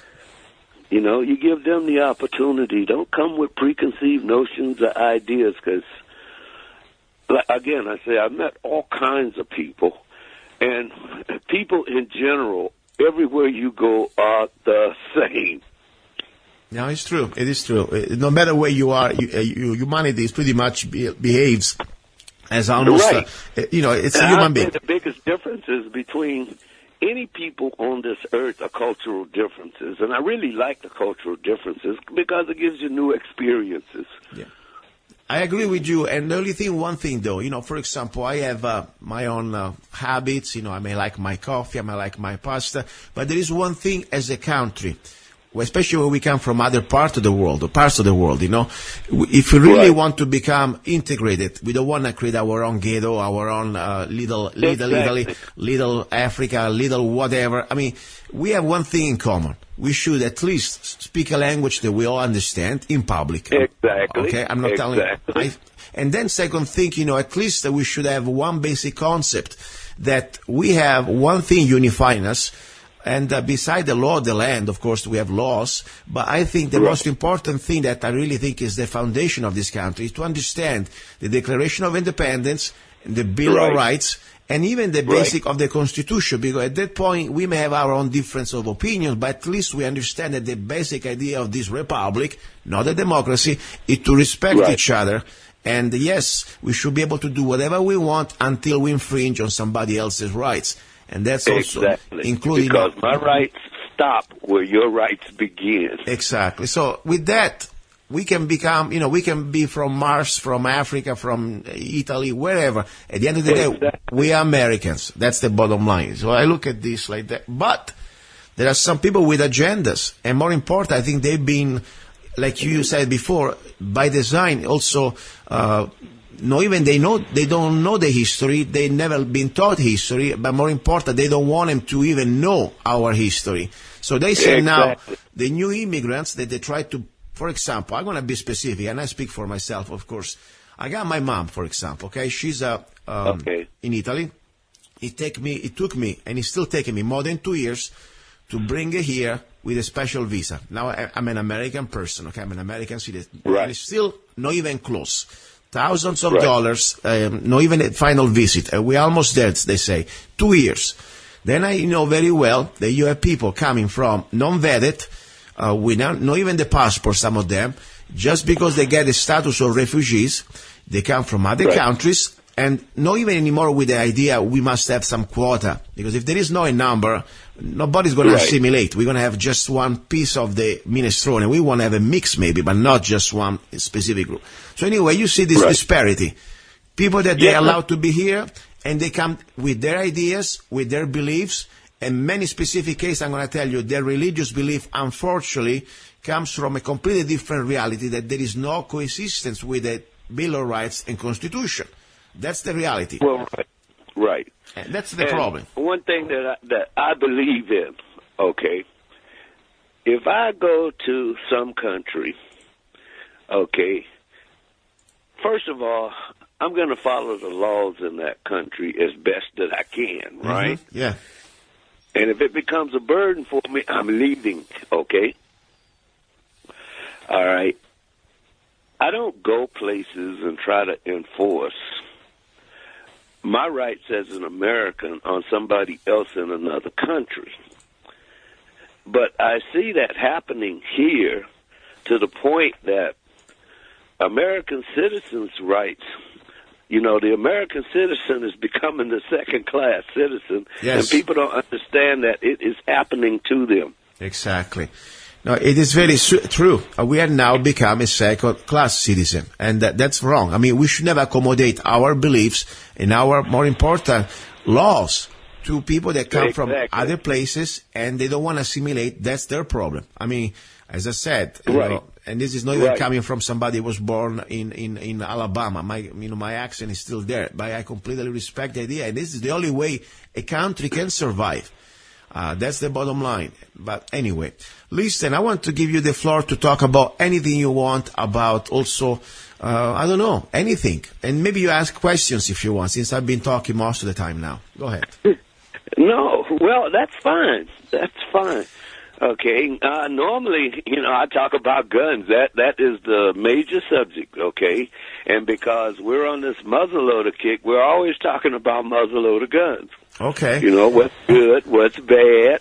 How much for the entry gun that you were talking before? How much money we're talking about to buy a brand new? You can get those anywhere, depending on the maker. Mm-hmm. All right, because just like anything else, you go from good to much better, right? Yes. Anywhere from, I would say, $1,400. Wow. Down to, and most of the people now, all right, because muzzleloading is back into this resurgence, all right, have been picking these used guns up anywhere from $100 up. Okay, so it's affordable. Anybody can find it. Yeah, for the average person, especially when we start out new folks, all right, we're looking for used guns for them when we don't try to have them go out and buy or have them built. Okay, but normally you can get away with around $500 and end up with everything that you need. Wow. What is the average, let's say, for the rifled, of course, type of gun we're talking about, not for the smoothbore? What is the average distance from the target normally you practice or could be effective? Oh, from 25 to 75 yards. Most of our matches are shot right around 25 yards. Wow. Okay. Some of the places now that we go to, we'll be shooting as far as 120 yards out. Wow. Wow, that's okay. You have, do you have only one front sight, or you have the typical front and rear sight? Well, because normally I see in the movies just one. Right. The guns that we use, you have two sights. Okay. Some even have adjustable rear sights. Okay. But the original ones, I think, at least, the 1700, I think most of them what I saw in the movies, maybe I don't know if they're accurate, but they had just the front sight. Am I right? Right. Some guns had only a front sight. Yeah, so it's kind of difficult, really, to get. Unbelievable how they Well, it's just like that old saying goes, be wary of a man with one gun because he knows how to use it. Exactly. I mean, the people, they were living and sleeping and getting their food with their guns, so they were pretty much... Exactly. They were pretty proficient with what they had. Well, And unlike most of us, most families were lucky if they had just one gun, a gun, period. Yeah. Okay, because all things being relevant, at $8 or $9 at the time, that was an expensive proposition. Yeah, I can imagine that. Listen to me, I was talking last Sunday with this lady, friend of mine from Las Vegas, but she was originally from Tennessee, and she was telling me that she was born in a little town, I forgot the name, but anyway, one of the headquarters of the KKK. And she was telling me about the story that her grandfather, pretty much one of the main reasons why he had a shotgun and why he was able to keep his family safe was just because, the fear, and the real fear, it's not just some fear, it was the real reality that they were facing by aggressions. And that's why, she understood since she was a young girl the importance of firearms as a black woman. Mm-hmm. In your personal experience, when you were younger, when you grew up, I don't know exactly where you grew up, but did you have any type of understanding that was probably one of the most important reasons, like as a free man, you should be armed? Yes. All right, because you have to remember this too. When I was growing up, we were taught history. All of it, okay? The good and the bad and the ugly, if you like to go there. Mm-hmm. But the fact of the matter is we always had guns, all right? The guns were there for protection. The guns were there for hunting. See, ever since I can remember, I've always been around guns, all right? And we were taught from an early age. See, we had gun control in our house. Our father said, don't touch it, and we didn't. We didn't have a gun safe, but we had discipline. Something else that seems to be lacking in a good part of the population, right? Yes. But it was all teaching. Yes. This is what this is for. This is how you use it. This is when you use it. Mm-hmm. Yeah, I understand. See, and we didn't play around with those. I mean, almost every family in my neighborhood had some type of gun. Yeah. We never heard of anybody getting shot. Yes. Accidentally or otherwise. Yes. No, I understand. And can I ask you something? Which part of the States did you grow up when you were a child and teenager? I grew up in Florida. Oh, Florida. I grew up in Miami. Wow. In Miami. Wow, my brother's there right now. Funny. Interesting. Yes. Wow. I can imagine. I have no idea. I've never been there, but my brother's been there for a few years now. And one day I need to go to see him anyway. Listen, my friend. It's hot. It's humid. Yeah, okay. And I don't like big roaches. I know that there are big flying roaches. Yes. That's another reason why I live in the desert, okay? And on top, if you like guns, I don't think it's really good for a rusting problem. You know what I mean? It's not. The humidity, if you don't take care of your guns, all you have is a pile of rust. It's always high humidity. Yes. Okay. So, you have to make sure everything's clean and lubricated and well protected. It will rust real fast, okay? And because we were around salt water also, okay, that's something else that you have to worry about. Yes. If they get wet, you clean them, you lube them. Yes. But no, and the thing about it, when I was growing up in Miami, out in the suburbs, it wasn't as crowded or populated the way it is now. A lot of places that used to be just open, wild, or a lot of agriculture was down there at that time. So you had farms all over the place. Wow. So there was plenty of open space that you could go out into. There were plenty of places you could go hunt. And nobody panicked if they saw you with a rifle or a shotgun. Yeah, it was a different... I mean, even now, I'm sure it's different, but at least looking at the laws of the state of Florida, they are not that bad compared to many other states. They are pretty good. I mean, you have a lot of... No, they're not. The mindset is still okay, but still, I understand. When you were living, even in California, if you think about 50 years ago, was another world. I mean, think about it, you know. People, right, because a lot of the people that are native here would tell you basically the same thing. California used to be like the rest of the country. Yeah. All right. Safe and, I mean, they had common sense gun laws, okay? Right now, the reasoning behind most of these gun laws makes absolutely no sense whatsoever. Yeah. Not to people that know. Yeah. All right, you know, I still have to go through that 10-day wait period. Oh yeah, like you're gonna cooling off period, right? You know, you can cool off with a beer, okay, if you really want to. This is insane. I mean, like a criminal is gonna change. Totally insane, right? Because number one, I have more than one gun. Yeah, but we know I'm not gonna do anything nefarious with any of them. But even if you were a criminal, listen, you don't even need to go through the process, because cooling off or not, you're gonna, normally most of the criminals, they cannot buy guns anyway, because they're criminals anyway. We already have a background check. Exactly. So anyway. Exactly. Listen, But James. they have the guns, okay. We went through an hour. I can't believe it. I can't believe it. I wanted to say thank you for just being in touch again, and we'll see you each other soon. By the way, I got for you in the mail, I didn't have a chance today, but it's going to be out by Monday. A beautiful Zanna coffee, straight shot espresso, and also one of my favorite T-shirts that hopefully you're going to like, okay? And I'll wear it. Very good. And let's be in touch for sure. Now we also Facebook connected, so whenever you see me online, give me a PM. And then more important, we got to see each other 11 years later again in real life, okay? All right, not a problem. Like I said, I'll make that trip and give you special instructions. You'll become a muzzleloader instructor before the end of next year. That would be great. And meanwhile, maybe I can get you the little fever to move to Arizona, because I think it's still, I understand you want to stay in the fight there, but sometimes I believe life is short. You got to enjoy a tactical retreat. And if you like guns, this is the place to stay now, okay? I would love to see you. Maybe you have a vacation place here.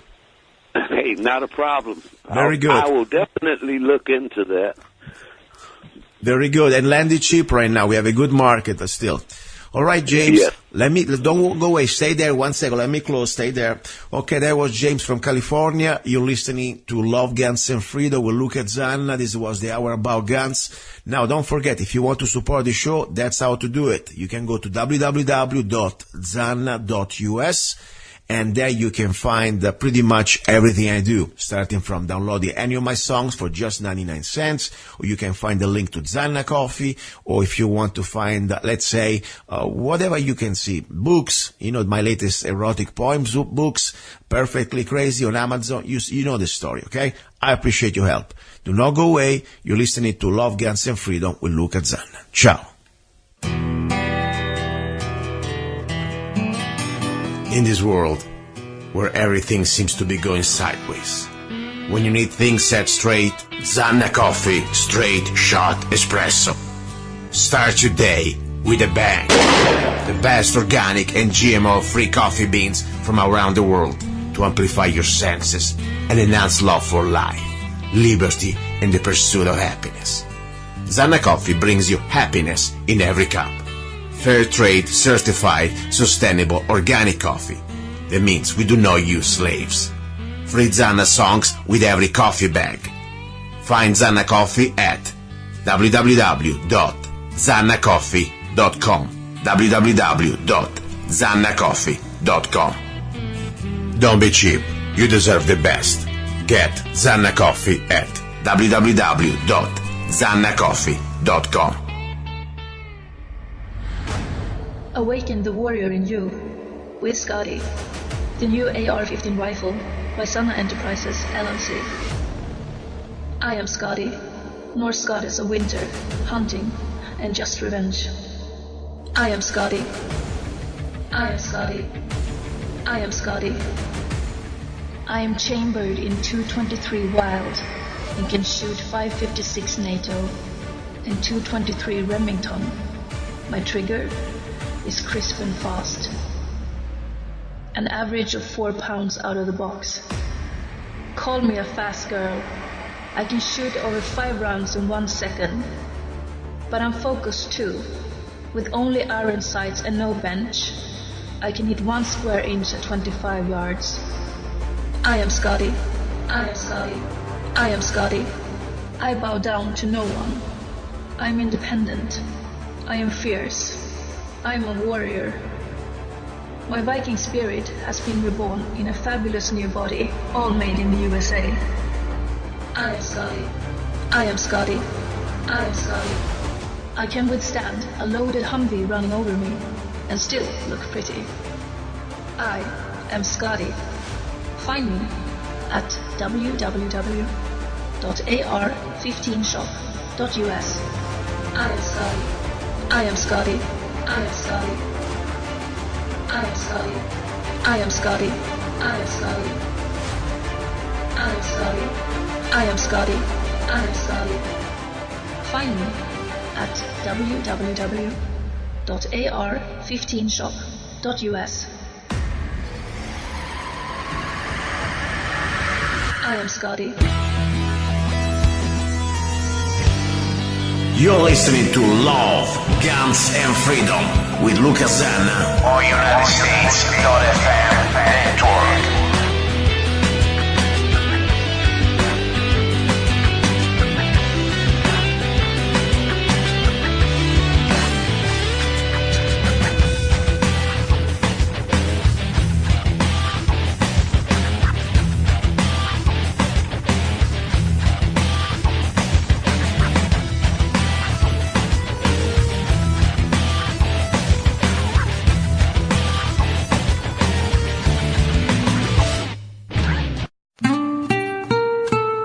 Are you ready to get lost in lust? Immerse yourself in a thunderstorm of emotions and passion. Order John Luca-Zanna's new book, Perfectly Crazy, 69 Erotic Visions and Love Poems, with forbidden erotic Italian phrases. Perfectly Crazy, by John Luca-Zanna. Available all over the world at Amazon.com and www.zanna.us.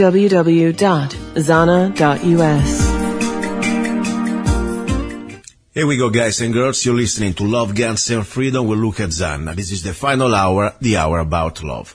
I have an important statement regarding the future of this show. But more important now, before even we go there, I will wait for that for the end of the show. I have the guest that I've been talking at least the last couple of weeks. You know, this show may have a lot of faults. You know, I may not be the best. I am not the best. Probably I'm the worst. But one thing I try to do, at least, I try to be fair with everything and everybody. When it comes down to fair, I'm not talking about the liberal fairness. No, I'm talking about facts. I'm talking about everybody should have the opportunity and the right to express themselves, to defend themselves. And more important, I have no any type of personal agenda. That means, yes, I have my preferences. Yes, I may vote for people sometimes. But the point is, I have no fear to bring facts that could be also against my personal friendship or business situation. The point is, I have people that I know personally, I do business, and I also have a relationship. But if there is something that comes out that is on the public news and becomes also public business, because when you run for office, you are a public figure. I'm not going to refrain myself to do what normally I would do with everybody else. That's the bottom line. Now, specifically, we have the candidate, former candidate for Mojave County Sheriff, Cori-Merryman, that I had on my show at least a few times during the campaign. There was this story that even it was a minor episode, with look into the criminal world of things. We're talking about $17 of shoes. Still, it hit the front pages for several reasons. I can tell you the one reason for sure. When somebody runs for office, if something like that happens, they will make a news. Meanwhile, we know the story. There are people that have been allegedly stealing thousands of dollars, and probably they will get maybe nothing on the front page. But that's not the point. The point I want to make here that we have no fear on this show to talk about anything, and especially from things that could be important to the political agenda. The political awareness. We want to know our political candidates that they are here and we ask them every question, no matter who they are. Now, let me bring Mrs. Cori-Merryman on the show. And I really want to thank her, first of all, to be on the show. Cori-Merryman, are you there? Yes, I am, Luca. Okay, very good. I'm excited, first of all. I must be honest. I didn't expect you to come. And the reason why, you don't have to come. You already, the news, at least not even the news, you made your statement with your lawyer that I read on the front page of the Standard a few days ago, last week. And the statement is, ex-sheriff candidate pleads guilty, must pay $17.20 to Kmart for stolen shoes. So life goes on. I'm not here as a judge. I'm not here as a jury. I'm just here as a commentator of news. And yes, I also put my 2 cents opinions many times. But that's it. So I didn't even expect you to come. After all, things are pretty much done now. At least you've done what you wanted to do. And the judicial system done its course. But, I am very impressed and thankful that you're here. So, because I would like also to hear your story, and also more important, share questions that have been sent to me by some of my listeners that they would like to have maybe more information. So first of all, I want to give you the floor. What do you think about the whole story? You as a person, did you really, I want to go straight, did you really steal the $17.20 shoes from Kmart? Yes or no? Because you made a statement. No. No, I did not. Okay, but you pled guilty. That's a fact. That's on the record. Correct. Okay. Absolutely. And the average person would ask why. If you did not steal the shoes, why you need to plead? After all, I understand it's a misdemeanor and it's nothing. You just need to give some money back. It's really not even a coffee at Starbucks in those days, but still, it's a lot of stress, and also you have your image to defend. If you run again for political office, doesn't look that good. So why did you plead guilty? Well, there's actually a bigger picture to this that I'm actually really grateful that I have the opportunity to speak to the people and let the entire part of the reason as to why I chose to plead the way I did. Okay. First of all, my case was tossed around from courts due to conflicts. It was kicked out of Lake Havasu. It was kicked out of Parker. It ended up landing up in Bullhead. However, I have a child who is autistic and receives services. We own a factory. So my decision was based on my child and putting my son first as any parent or mother would. With my court case being taken away from Lake Havasu City, that would mean drive time, extended trial time. We definitely had a case. I can tell you that there was absolutely no video footage of me committing any offense. So I had a case to fight this, but I wasn't allotted an equal opportunity to be able to fight it based on the fact it was not here at my local court. I would have fought this case if it would have stayed here. Unfortunately, with it going to Bullhead, just the drive time alone, like I said, that alone would be 2.5 hours a day. With my husband and I owning a factory, he has a business to run. So who is then subsequently responsible for our child? So that was the reason why I decided to plead the way I did. And plus, that when I'm done completing a few court requirements, it will not be on my record. Okay. And that's understandable. My only point is this one. Yes, it will be expunged completely from your records. Meanwhile, you had a front page service. Maybe people may forget. Maybe people may just be able to read part of the news. But the problem is that it is damaging, I believe, as a person and also as a political potential candidate. I don't know if you want to run again, but in case you wanted to run, good to explain that every time you're going to have a debate. That's my only concern, honestly, because, probably it's more convenient, I believe, to do what you did.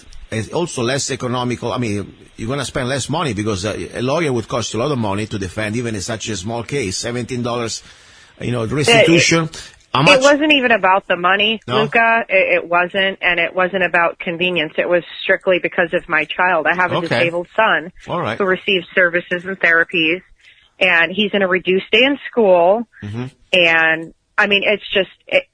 I made the better choice. My choice was based on my family and putting my family first. But in reference to my reputation, I feel the people of Mojave County know who I am, know what I stand for. I have no prior criminal record. Nothing prior to running for office, even as, I'm talking from being a juvenile, nothing. Mm-hmm. And I believe that I did paint that image to the people, and the people can see through and understand and know that people sometimes make choices because it is the better choice, not just because it's no, stand up and fight. Sometimes you have to make the better choice. And for me, this was the better choice. At least one thing I can speak, besides to be the host of the show, I know your husband pretty well, and I said also disclose that I do business with him. But my point is, I never thought for a moment that you needed to steal a pair of shoes if you ever stolen because you need the money. That's for sure. That's not the point. I said also on the air, maybe, hey, listen, I'm not there. I wasn't there. I don't know what happened, but if you even consider that happened, maybe there are other reasons. There could be even some medical reason. Some people maybe have this as a disease. They need to just the thrill. And I'm not even saying you did that, but for sure it wasn't the economic. Oh my God, I need $17. I cannot afford a pair of shoes, especially at Kmart, for God's sake. That's a bad shop for shoes. Right. But anyway, but beside that, one question though, I've always, I tell you also the question that come from logic and also from my listeners. People, they were saying, okay, she didn't want to go to trial because she wanted to dedicate family time to your child. That I understand is a very good reason. But some people are saying, wait a second, she wanted to become a sheriff, and she ran for sheriff, and she went around campaigning.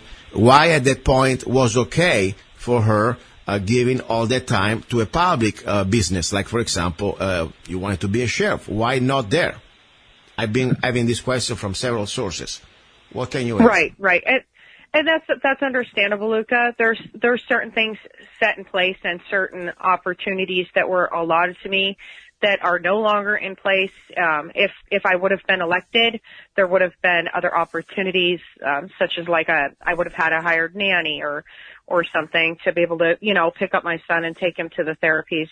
And my job now that I was not elected is to obviously raise my child. So if I would have been elected sheriff, I would have had things put in place that any working parent would have set in place. Unfortunately, I did not have that allotted to me in the time frame to make my decision. Otherwise, I would have made other choices. Okay. There's only a few people that are capable of taking care of my child for multiple hours because of his autism. He is high functioning. He will end up being mainstreamed, but it is still, he has to be with somebody who really understands autism and is qualified. But, honestly, Luca, if I could also add something else that I feel is very important. Go ahead. The paper you said did put me, out there, and I have to say this, I have been seeking counseling for, everything from the campaign, from the stress and everything. I started seeing a counselor, and I feel that's important that the people know that, unfortunately, even not just with a campaign, but even with this, I was put in the paper and everything was seriously blown out of proportion when you have people committing felony offenses and they just get a one-line blip. Yes, I understand I ran for politics, but the way I was also treated, I felt also that I was almost tried already and already found guilty. And another big factor that should never have been allowed was that when I had to go get fingerprinted, they decided to put my mug shot in the paper. Mm-hmm. So, I would have obviously already won a trial with that too, because I'm already made to look like a criminal before I've even been. They should have used a general picture, either from Facebook, the campaign, anything, but for them to do that, and that was published. So that's caused me a lot of undue stress. So I've since then sought counseling for it, and it just brought out a lot of the feelings from the campaign, how I was the only candidate who had experienced what I did as far as negatively. And I'm looking at this as the silver lining of it, that I'm now able to reflect back on that and deal with that stress and things that I went through with the campaign, along with now this. But I definitely, with this case involving Kmart, I was not treated fairly, and if that would have gone to trial, I know eventually everything would have been taken care of. But yes, I did choose this way, but it was because of my child. Okay, and it's okay. At least I said I'm very grateful that many other people probably would never even want to talk about this anymore, and you don't have to, of course, and you're here and you're giving your side of the story, as I said. And that's honestly was my goal.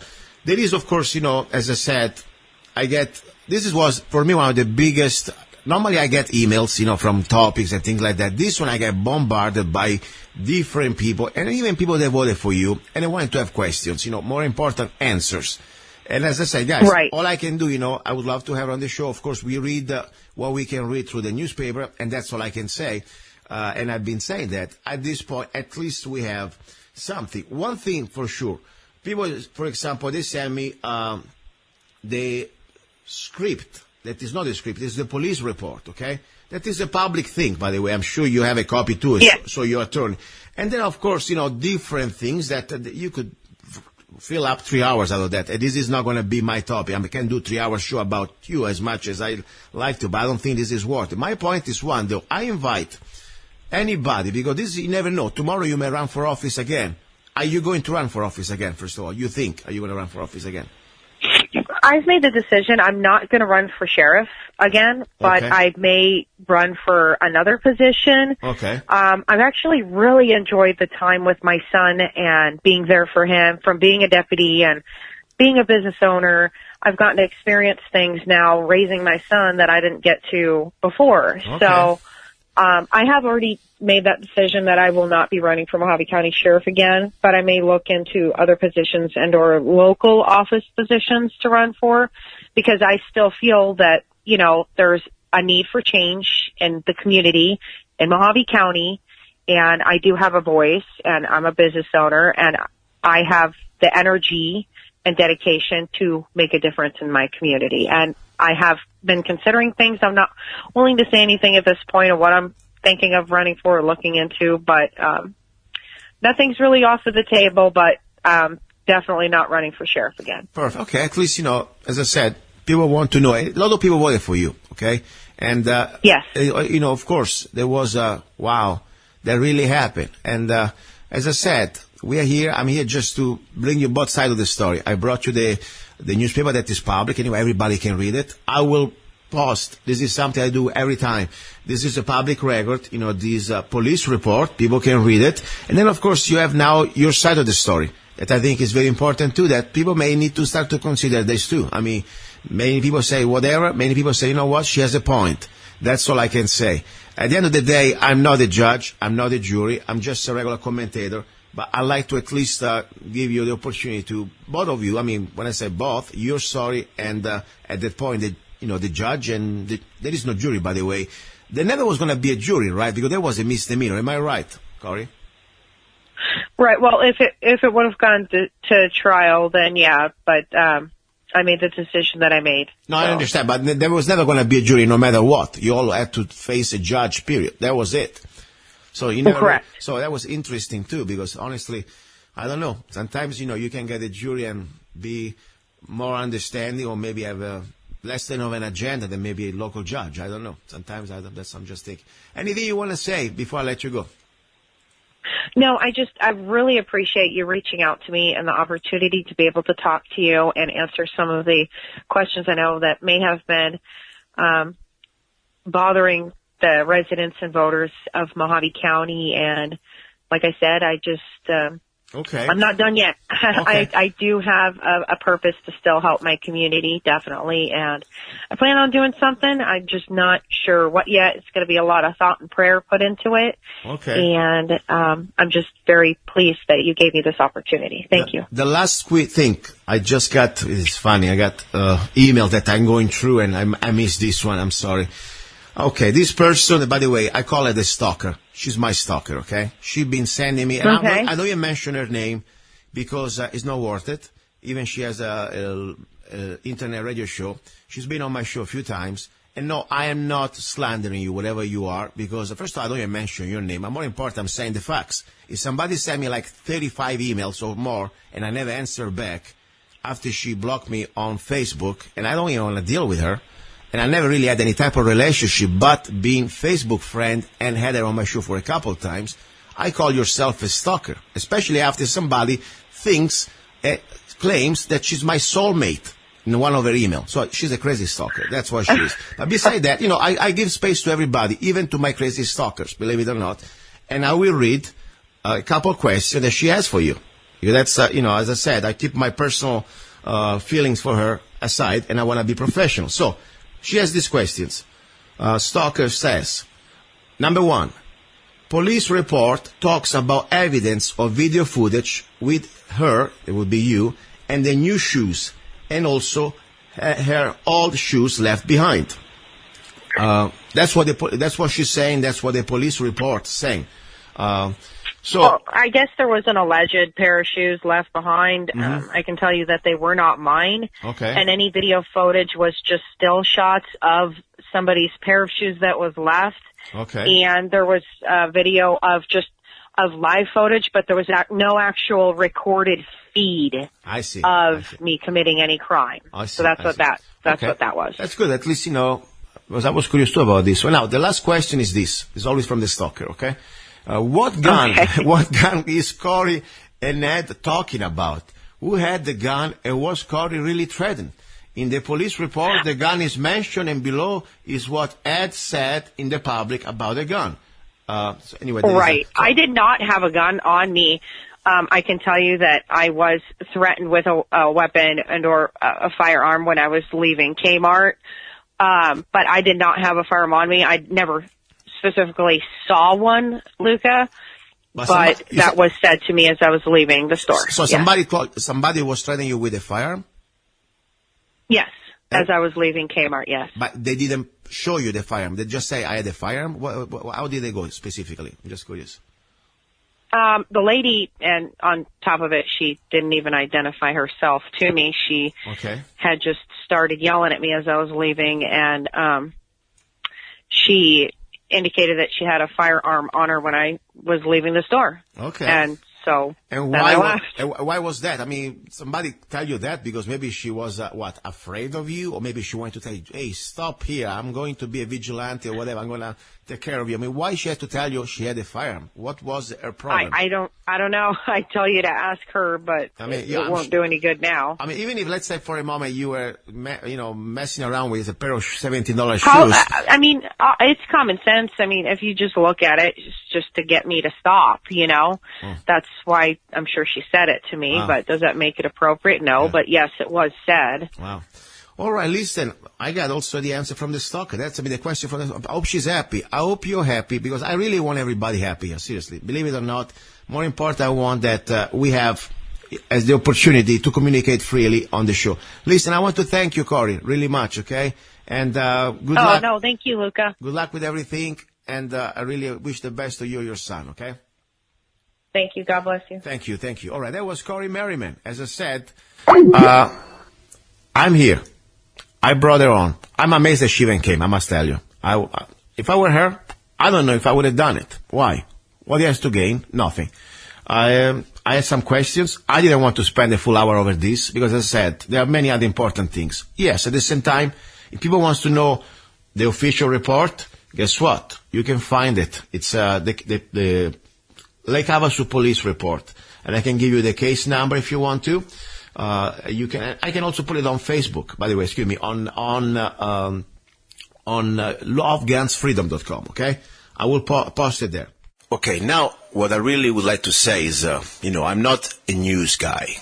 I report the facts, but mostly I give you my opinion. Even, of course, sometimes the opinion means nothing, because after all, as I said, this case is done, it's closed. There is a judge, there is the accused person. She pleaded guilty. What can I say more? Now I would like to say something more as for me, what I really look at this as a person who also voted for cori-merryman. I'm not really happy, Corey, I must tell you. Honestly, I'm not even be mad. I believe that if you really believed that you are innocent, you owe it to yourself, to your name, but that's okay. You do what you want to do. But also to the voters who voted for you to stand and, win, or at least to say, I didn't do that. Now, you claim that, of course, you have family reasons, and I understand and I respect that. Your child, I understand that. But Also, I said before, this is, first of all, it is not like, J. Simpson case. It's a misdemeanor. There is no jury. I don't think, honestly, it would last more than a week. There are all the facts, the evidence, and or not evidence, whatever is there. And, of course, then there is the judge. That's it. And the prosecutor and your lawyer. I don't really think it would last more than a week. But more important, if you really believe you're innocent, I would never let your, I don't want to say pride, but, if you're really innocent, I would never let anybody put my face, your face, on the front pages saying that you did it. Because the moment you pleaded guilty, you admit that you did it. And I think really you owe it to the people who voted for you. Also who stood in defense of you after this case was, just mentioned in the news or Facebook. People could not believe that you would have ever stole $17. And I don't believe it either. Honestly, I don't think you would need to steal $17 shoes. But if you pleaded guilty, I must say that's the way it was. And if you think you were innocent, I really believe, in my humble opinion, you should have stood for it. That's simple as that. At that point, I don't want to waste more time. But remember, yes, you're claiming that you're taking care of your child. As I said, it's great. But you were the same person that during the elections you were running a campaign. And I really believe that also for a few days of trial, your child, you could have a babysitter or maybe just, he goes to school during the day or family. I don't know. I don't care. I really believe your reputation is something that was worth to fight for if you really believe you were innocent. At that point, I want to close this case and move to the second part of this show. Okay? We have a lot of interesting news. And I want to remind out there, for people who doubt me, because, as I said, I have a business relationship with the husband of Cori. Business and also personal friendship. They're never going to be put between me and the show. In this show, I may do mistakes. I'm not perfect. But one thing for sure, my heart is always in the right spot. I'm always trying to bring you facts and my opinions. They're always unbiased. I would talk about this, about my brother, if I have to. Of course, I don't like it. I'm not enjoying to talk this about a former candidate for sheriff office that, by the way, I didn't make a big deal because, as I said, I keep my personal things always with me when it comes to elections. But yeah, I voted for her. And I feel very disappointed the way she handled this one. So much for the people out there that they were thinking, you're never going to talk about her. Guess what? Not only we talk about her, I had her on the show.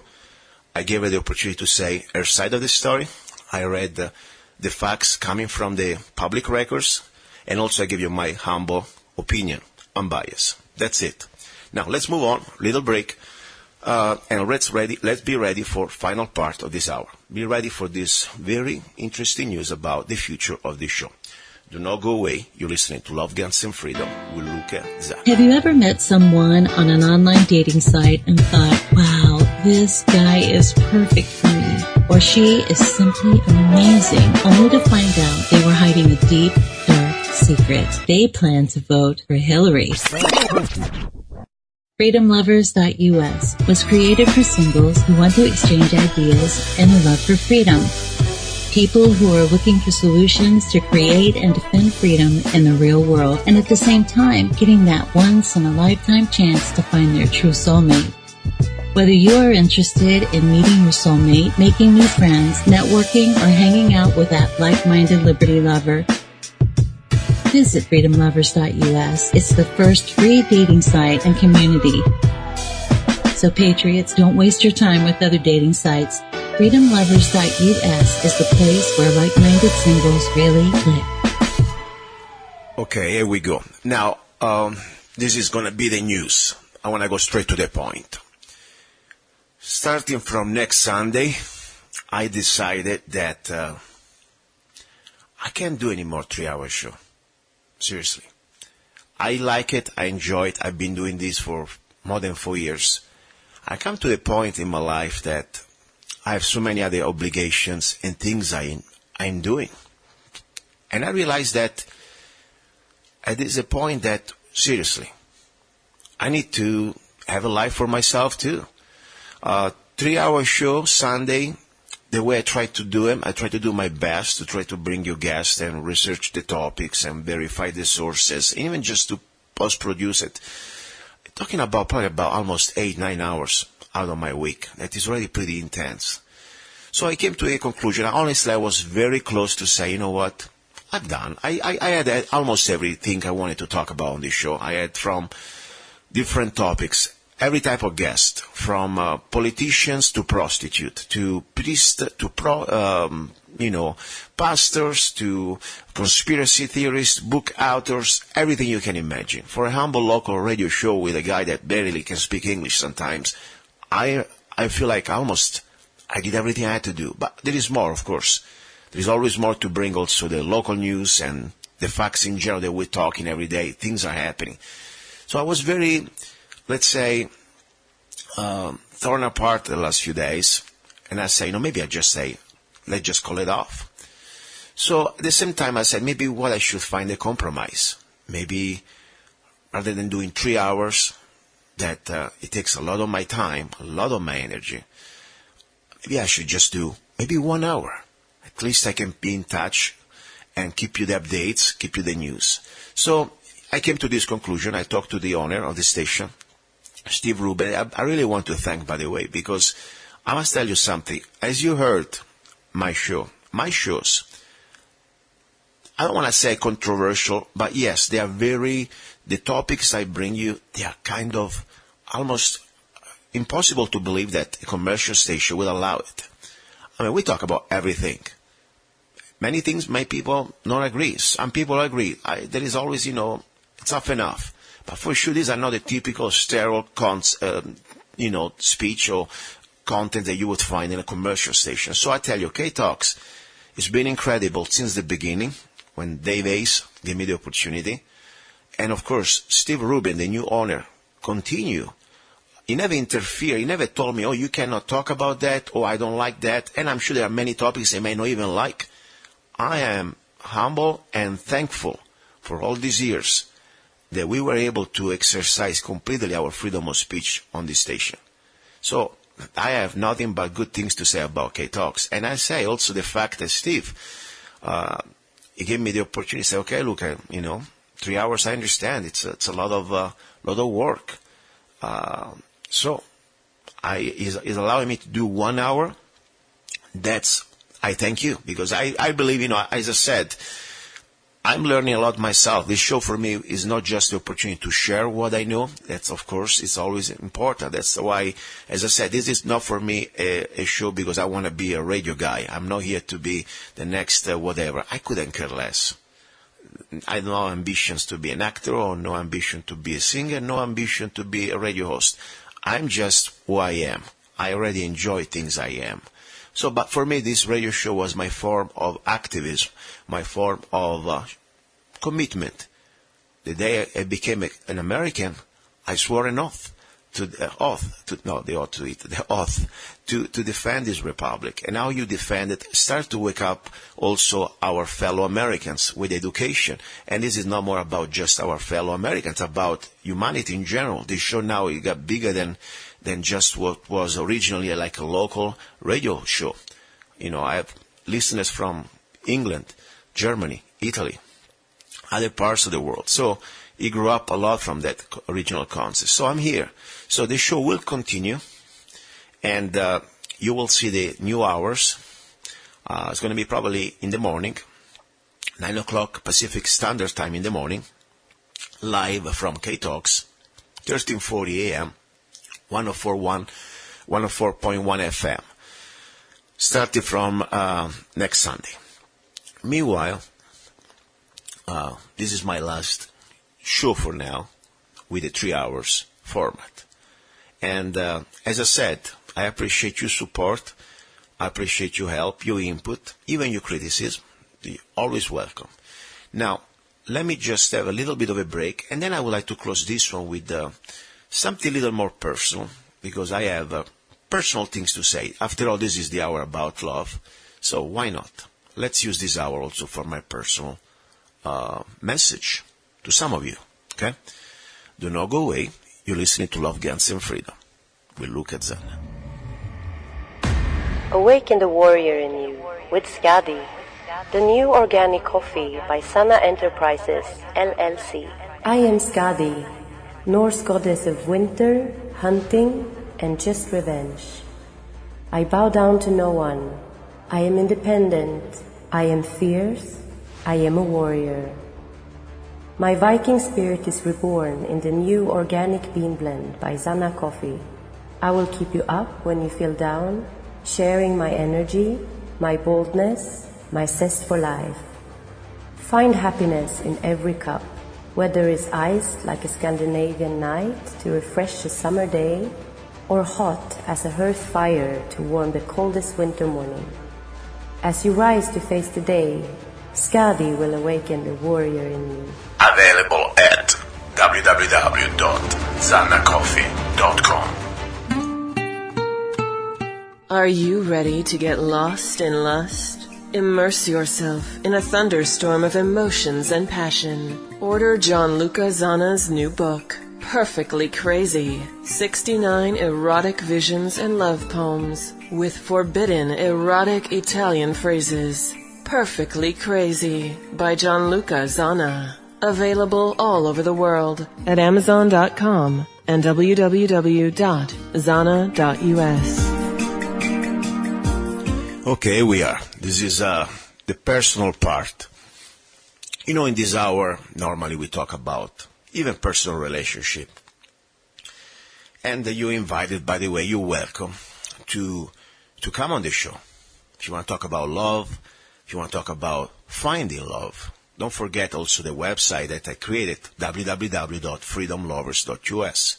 The show, after all, is called Love, Guns, and Freedom. And you know, it's not an accident that I started the word love, because otherwise I would have just called it Guns and Freedom.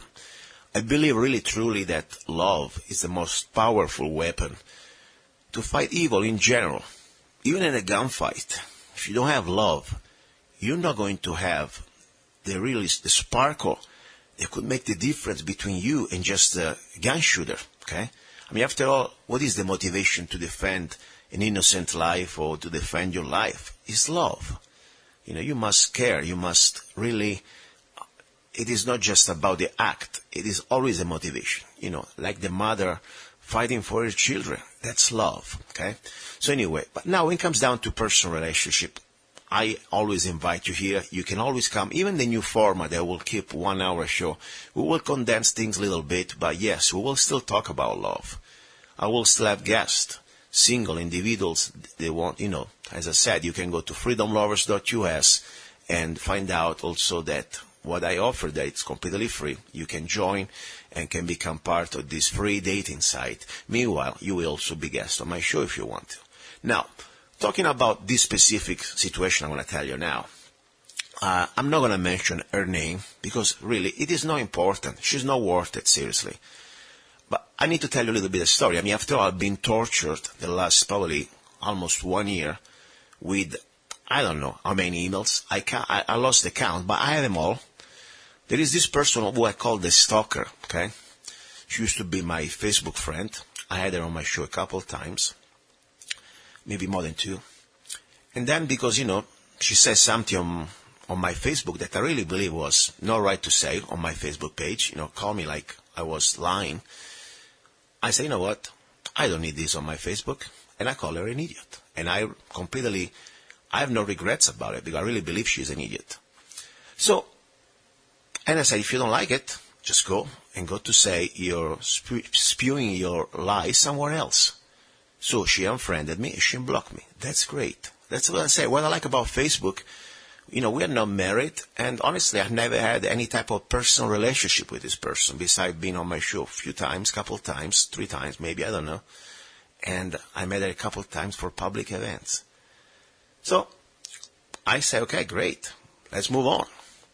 Then, of course, she started to write emails, and always signing, oh, this is my last email. Do not write me anymore. Do not ever write me. Do not respond. I never responded to her.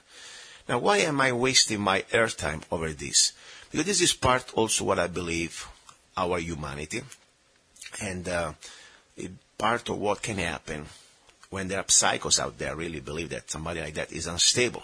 Because if you write to somebody for 50, 40 times, and that person never writes you back, that would be me, and you keep saying, do not ever write me, and I never write you anyway, and you keep writing me, something's not normal with you. Sorry. Even worse, when at the end, you start to make false accusations that I am somehow, not truth. I'm not for the truth, and I will defend, let's say, personal friendship or business, or I wouldn't talk about topics. And I just proven to you today, dear stalker, that not only I will talk about everything, like, for example, former sheriff candidate cori-merryman, but also will bring her on the show. And I'll also give you my opinion. So you really need to, before you start to open your mouth and do these false accusations, to really learn from this, number one. More important, I really believe that it's time that you stop writing me, because you look very pathetic. That's the point. And I will start to read these emails now. Every email you send me, I will read them part of this online.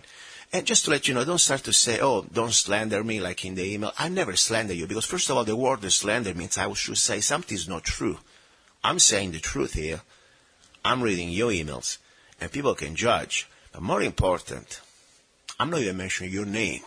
So you know who you are, but let me tell you, you're nowhere to even be said your name. So let me read part of this email. I just got this email. Oh, please, read the last email, okay? And this is very interesting because she's claiming that she could not have her radio show on KTOX because of me. Okay, I don't even know what she was talking about. All I know that I talked to the owner of the station. He was laughing. I never even had an idea she was talking or contacting KTOX. I wish her the best to have all the shows you want. Just don't write me. Don't contact me. Leave me alone. Anyway, this is the email from the stalker. Okay, dated, I forgot the date, a few days ago. Luca, I think someone from KTOX told Steve, is the owner, not to let me have my show at KTOX. You know why? A while back, I was calling different radio stations to get a less expensive rate. He was communicating with me back and forth by email. And then all of a sudden, after I sent my last email to him, the communication from him stopped. Completely stopped. He seemed interested at the beginning, and then, after I sent the last email, he stopped communication and never followed up. This is so strange. I don't know who stopped him from bringing my show, but was it you or someone else at KTOX? This is a total red flag to me. Why would someone want to stop me from achieving my dreams and creating my health empire? Think about empire. This person is mental, in my opinion. Who can say around there, I want to have a health empire? Are you what? Are you a queen? I mean, this is insane, but it's okay. She wants a health empire. I knew when I was young I was going to have a big life one day. Why would someone be so cruel to do something like this? I did not even want to go to the station. I just contacted many other stations to find the least expensive rate and to air my show on some network. Thank goodness, another radio station in Phoenix believes in my work and picked up my show, and also another station. I'm sure, she's paying for it, okay? By the way, I don't pay to be on the air, just to let you know. The thing with KTOX is a big red flag to me, and very sad that someone would stop to that level to interfere with someone else's dream. Please do not get him involved or anyone else at KTOX. It is behind me now, and like I said, my show, blah, blah, blah. This is just to show you that, false accusation to somebody without even knowing if it's true or not. This is very sad. By the way, she said after that I was Bill. According to her, I did that. Listen, as I said, I don't even know what you're doing. I don't even care what you're doing. And if the owner of the station talked to you, it not exactly really shares with me. So just to let you know, I did not even find out that till now. Okay? So, pathetic. Just pathetic. Let me move on because it gets more juicy here. And just to let you know, this is the email, one of the many emails I have, at least. I may publish him in an ebook, by the way, The Stalker. I have more than one stalker, but she's probably one of the top. So I may do my new ebook called Stalking on the Air, okay, by luca-zanna. And I will publish all these emails so you can read, and I will put it out for free, by the way. I'm not even going to charge you. Okay, now she continues. These are the reasons I could never allow you to be in my life ever again. By the way, I never was in your life. You were a guest on my show a few times, and you were a Facebook friend. That was it. Okay? No, we didn't have anything else going on. Trust me. Okay? I will tell you. I'm not shy about it. Okay? Not even close. Honestly, I like to be a monk before I go with you. Seriously. So, number one, you and your friends got in bed with dishonest people like, and say the names. I don't want to mention them. I warned them a long time ago. Anyway, they're political candidates. But you never wanted to listen to me. First of all, you know what? Who made you the Pope and my political advisor? I choose whatever I choose. Okay? Thank you very much. But it's okay. Number two, nobody stood up for Moavekani when we had chaos and lies for almost 2 years in politics. Nobody here is a true freedom fighter. Okay? You are. So what do you want from me? Number three, I was called an idiot in public and got in peace. Yes, I told you to go in peace. By you, when I always was your friend and did everything you asked me of me. I didn't ask anything. Seriously, I didn't ask for anything. I don't ask of anything. You never a friend in return and was never there for me, not even one time. Excuse me. What should I supposed to do? Friend for you, exactly for what? I'm here, I do a radio show, we're Facebook friends. You see really too much into this, but that's okay. Now, let me go in more in details here, because it gets better. Okay.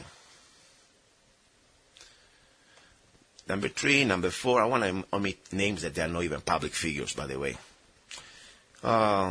Number six, you are someone else interfering at KTOX to stop me from achieving my dreams. That's a very real accusation. So you tell me that I was the person that I stopped your dreams, try to interfere. As I said, Mr. Steve Rubin can confirm that. I even have no idea what you were doing. But this is the best part. Number seven, you selling, advertising, sex, lust in your business. We don't share the same values, and I could never be around that, not even on Facebook. Well, listen, yes, I sell, advertise my erotic poems book, and I'm very proud of it. By the way, I would like to invite you to check it out on Amazon.com. Perfectly Crazy, 69 erotic poems and love visions by luca-zanna. And honestly, I don't care really what you think. You're not my girlfriend. You were never my girlfriend. You were not even anything close to me. You were just a Facebook friend. But, oh, wait a second. I see. You said that you claim that we were soulmates in another life. Seriously. I mean, you really need to look for some help. Because whatever you claim, you never asked me. No, I never was your soulmate. I'd rather to be soulmate with a monkey before I get soulmate with you. I'm sorry. We are so different, and I don't even like you at all. Okay? So, not only I don't like you, I think you're mentally unstable. So that's my bottom line. So, anyway, then she continues. And I'm not trying to be harsh here. Understand me. I've been silent for months. And I will put all these emails in an ebook so you can see what type of, what type of crap I have to read. And honestly, I don't even read them because I can't delete them. But sometimes there are interesting things like this one, somebody going around spreading lies that I was interfering with their dreams to become, some sort of a health empire on the radio. I mean, I have no freaking clue, and I don't care what you do in your life, lady. Seriously. Anyway, it keeps going. I wish I would never met you both. She's talking about me and my ex-wife. I don't even want she brings my ex-wife. My ex-wife, she couldn't care less about her. I thought you were friends, but obviously not. Anyway, let me go back to my part. Again, I would appreciate that we don't slander our names in public. I mean, as I said, lady, you don't even worth to be mentioned your name. not on the air. This is about generic situation now. I'm putting out. Yes, these are your contents. This is your email.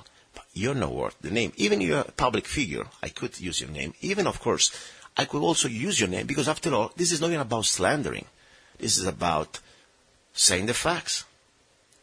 Okay? But more important, you're not worth to be slandered because you're not worth even to be mentioned. I never had done that to you, not even one time. I'm happy with my own friends, and we have the same health interest. You and I don't share the same values, and me, you, and my ex could never be in each other's life ever again. I mean, what do you think where you were in another life? Some sort of a threesome? I mean, seriously. My ex couldn't care less about you. Okay? This is my last email. She said that probably about 50 times. For God's sake. I mean, seriously.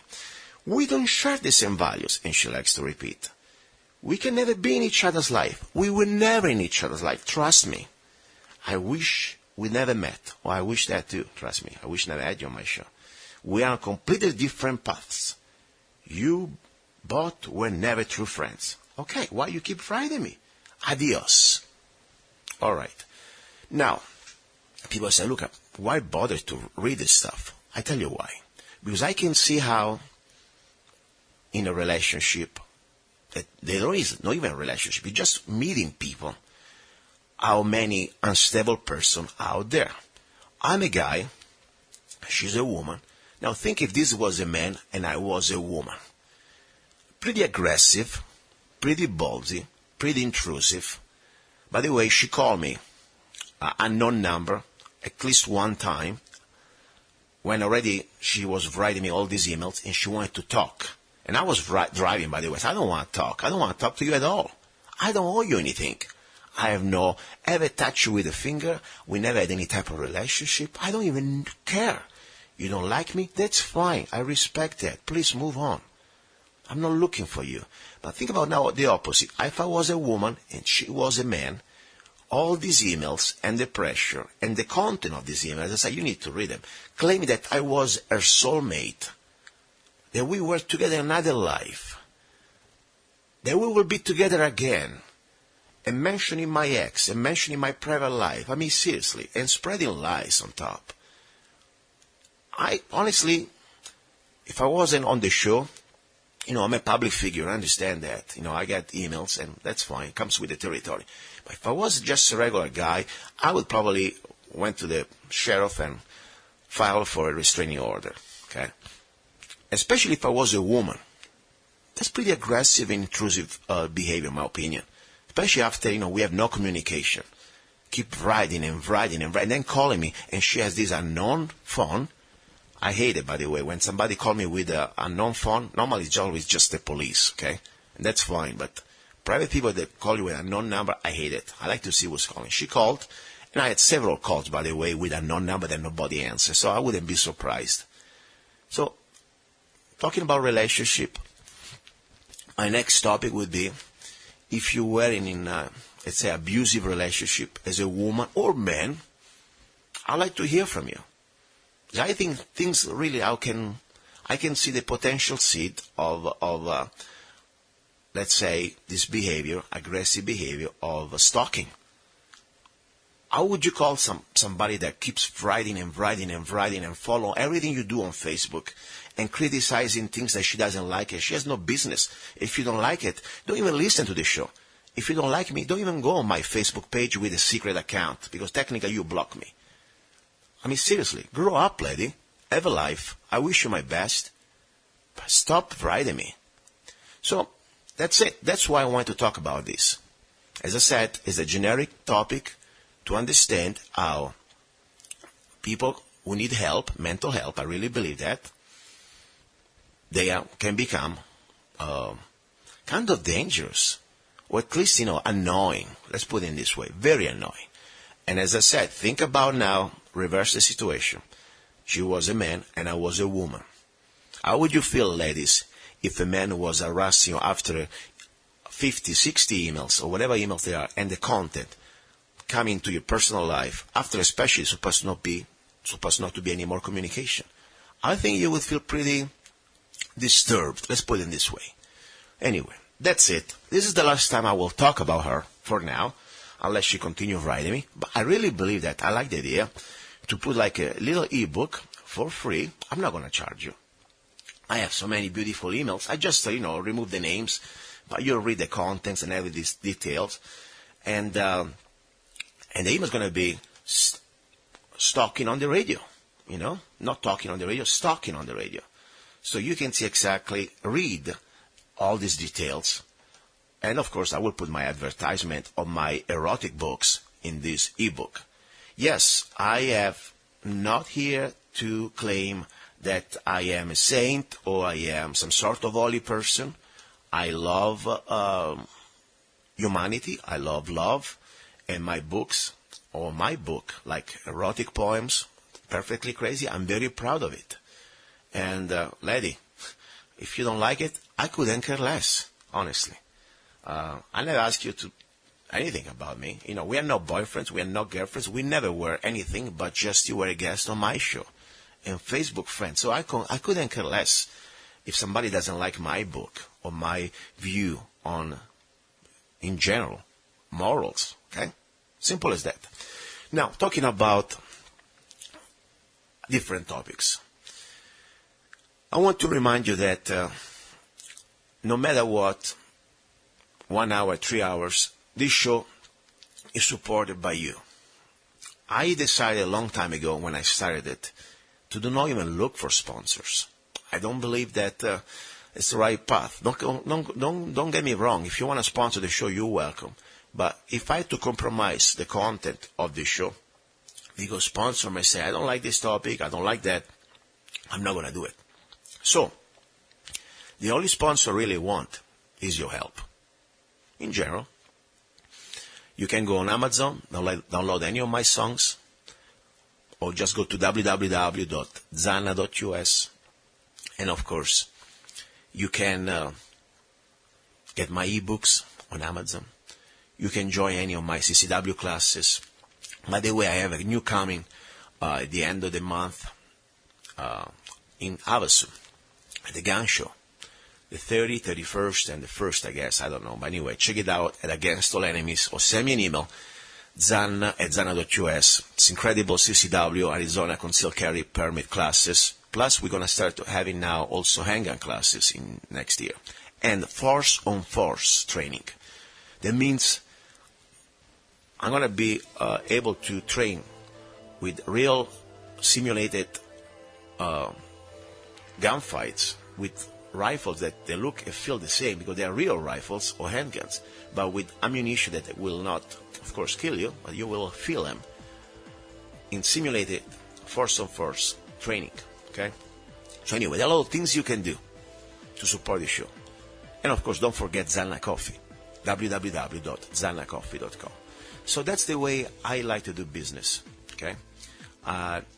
It's a reciprocal way. I'm not expecting everybody likes me. I never said that. That's fine. But at least, this is differently from any type of government type of business. Government forces you to buy a product. I'm here. I offer you products, great prices, great values, and it's an act of free will. Like this show is an act of free will. Okay? I'm here because I want to. And I'm here also because you allow me to be with your support. So I appreciate that. Now, I want to say again, looking forward for next Sunday for the new format. If you have any input, send me an email, zanna@zanna.us. If you want to be on my show, send me an email. And if you have any news you want to share, doesn't matter, controversial or not, I'll be happy to evaluate them. And if it's something interesting, I will bring you on, okay? Now, ready for a coffee. I need a Zanna coffee now. That's what I am, okay? It's been a pleasure. It's been a pleasure being with you all these years in these 3 hours, and looking forward for the next few years, hopefully, to talk with a new format. And who knows, maybe as my business and my personal life gets a little more organized, because as I said, I'm just a guy, maybe I will go back to the 3-hour show. But also I have a new interesting news. I may also go on YouTube just with a weekly video message to just share some of the news that normally I don't touch on the show, okay? So check also my YouTube channel, Luca-Zanna. Talk to you next Sunday, God's willing. Ciao.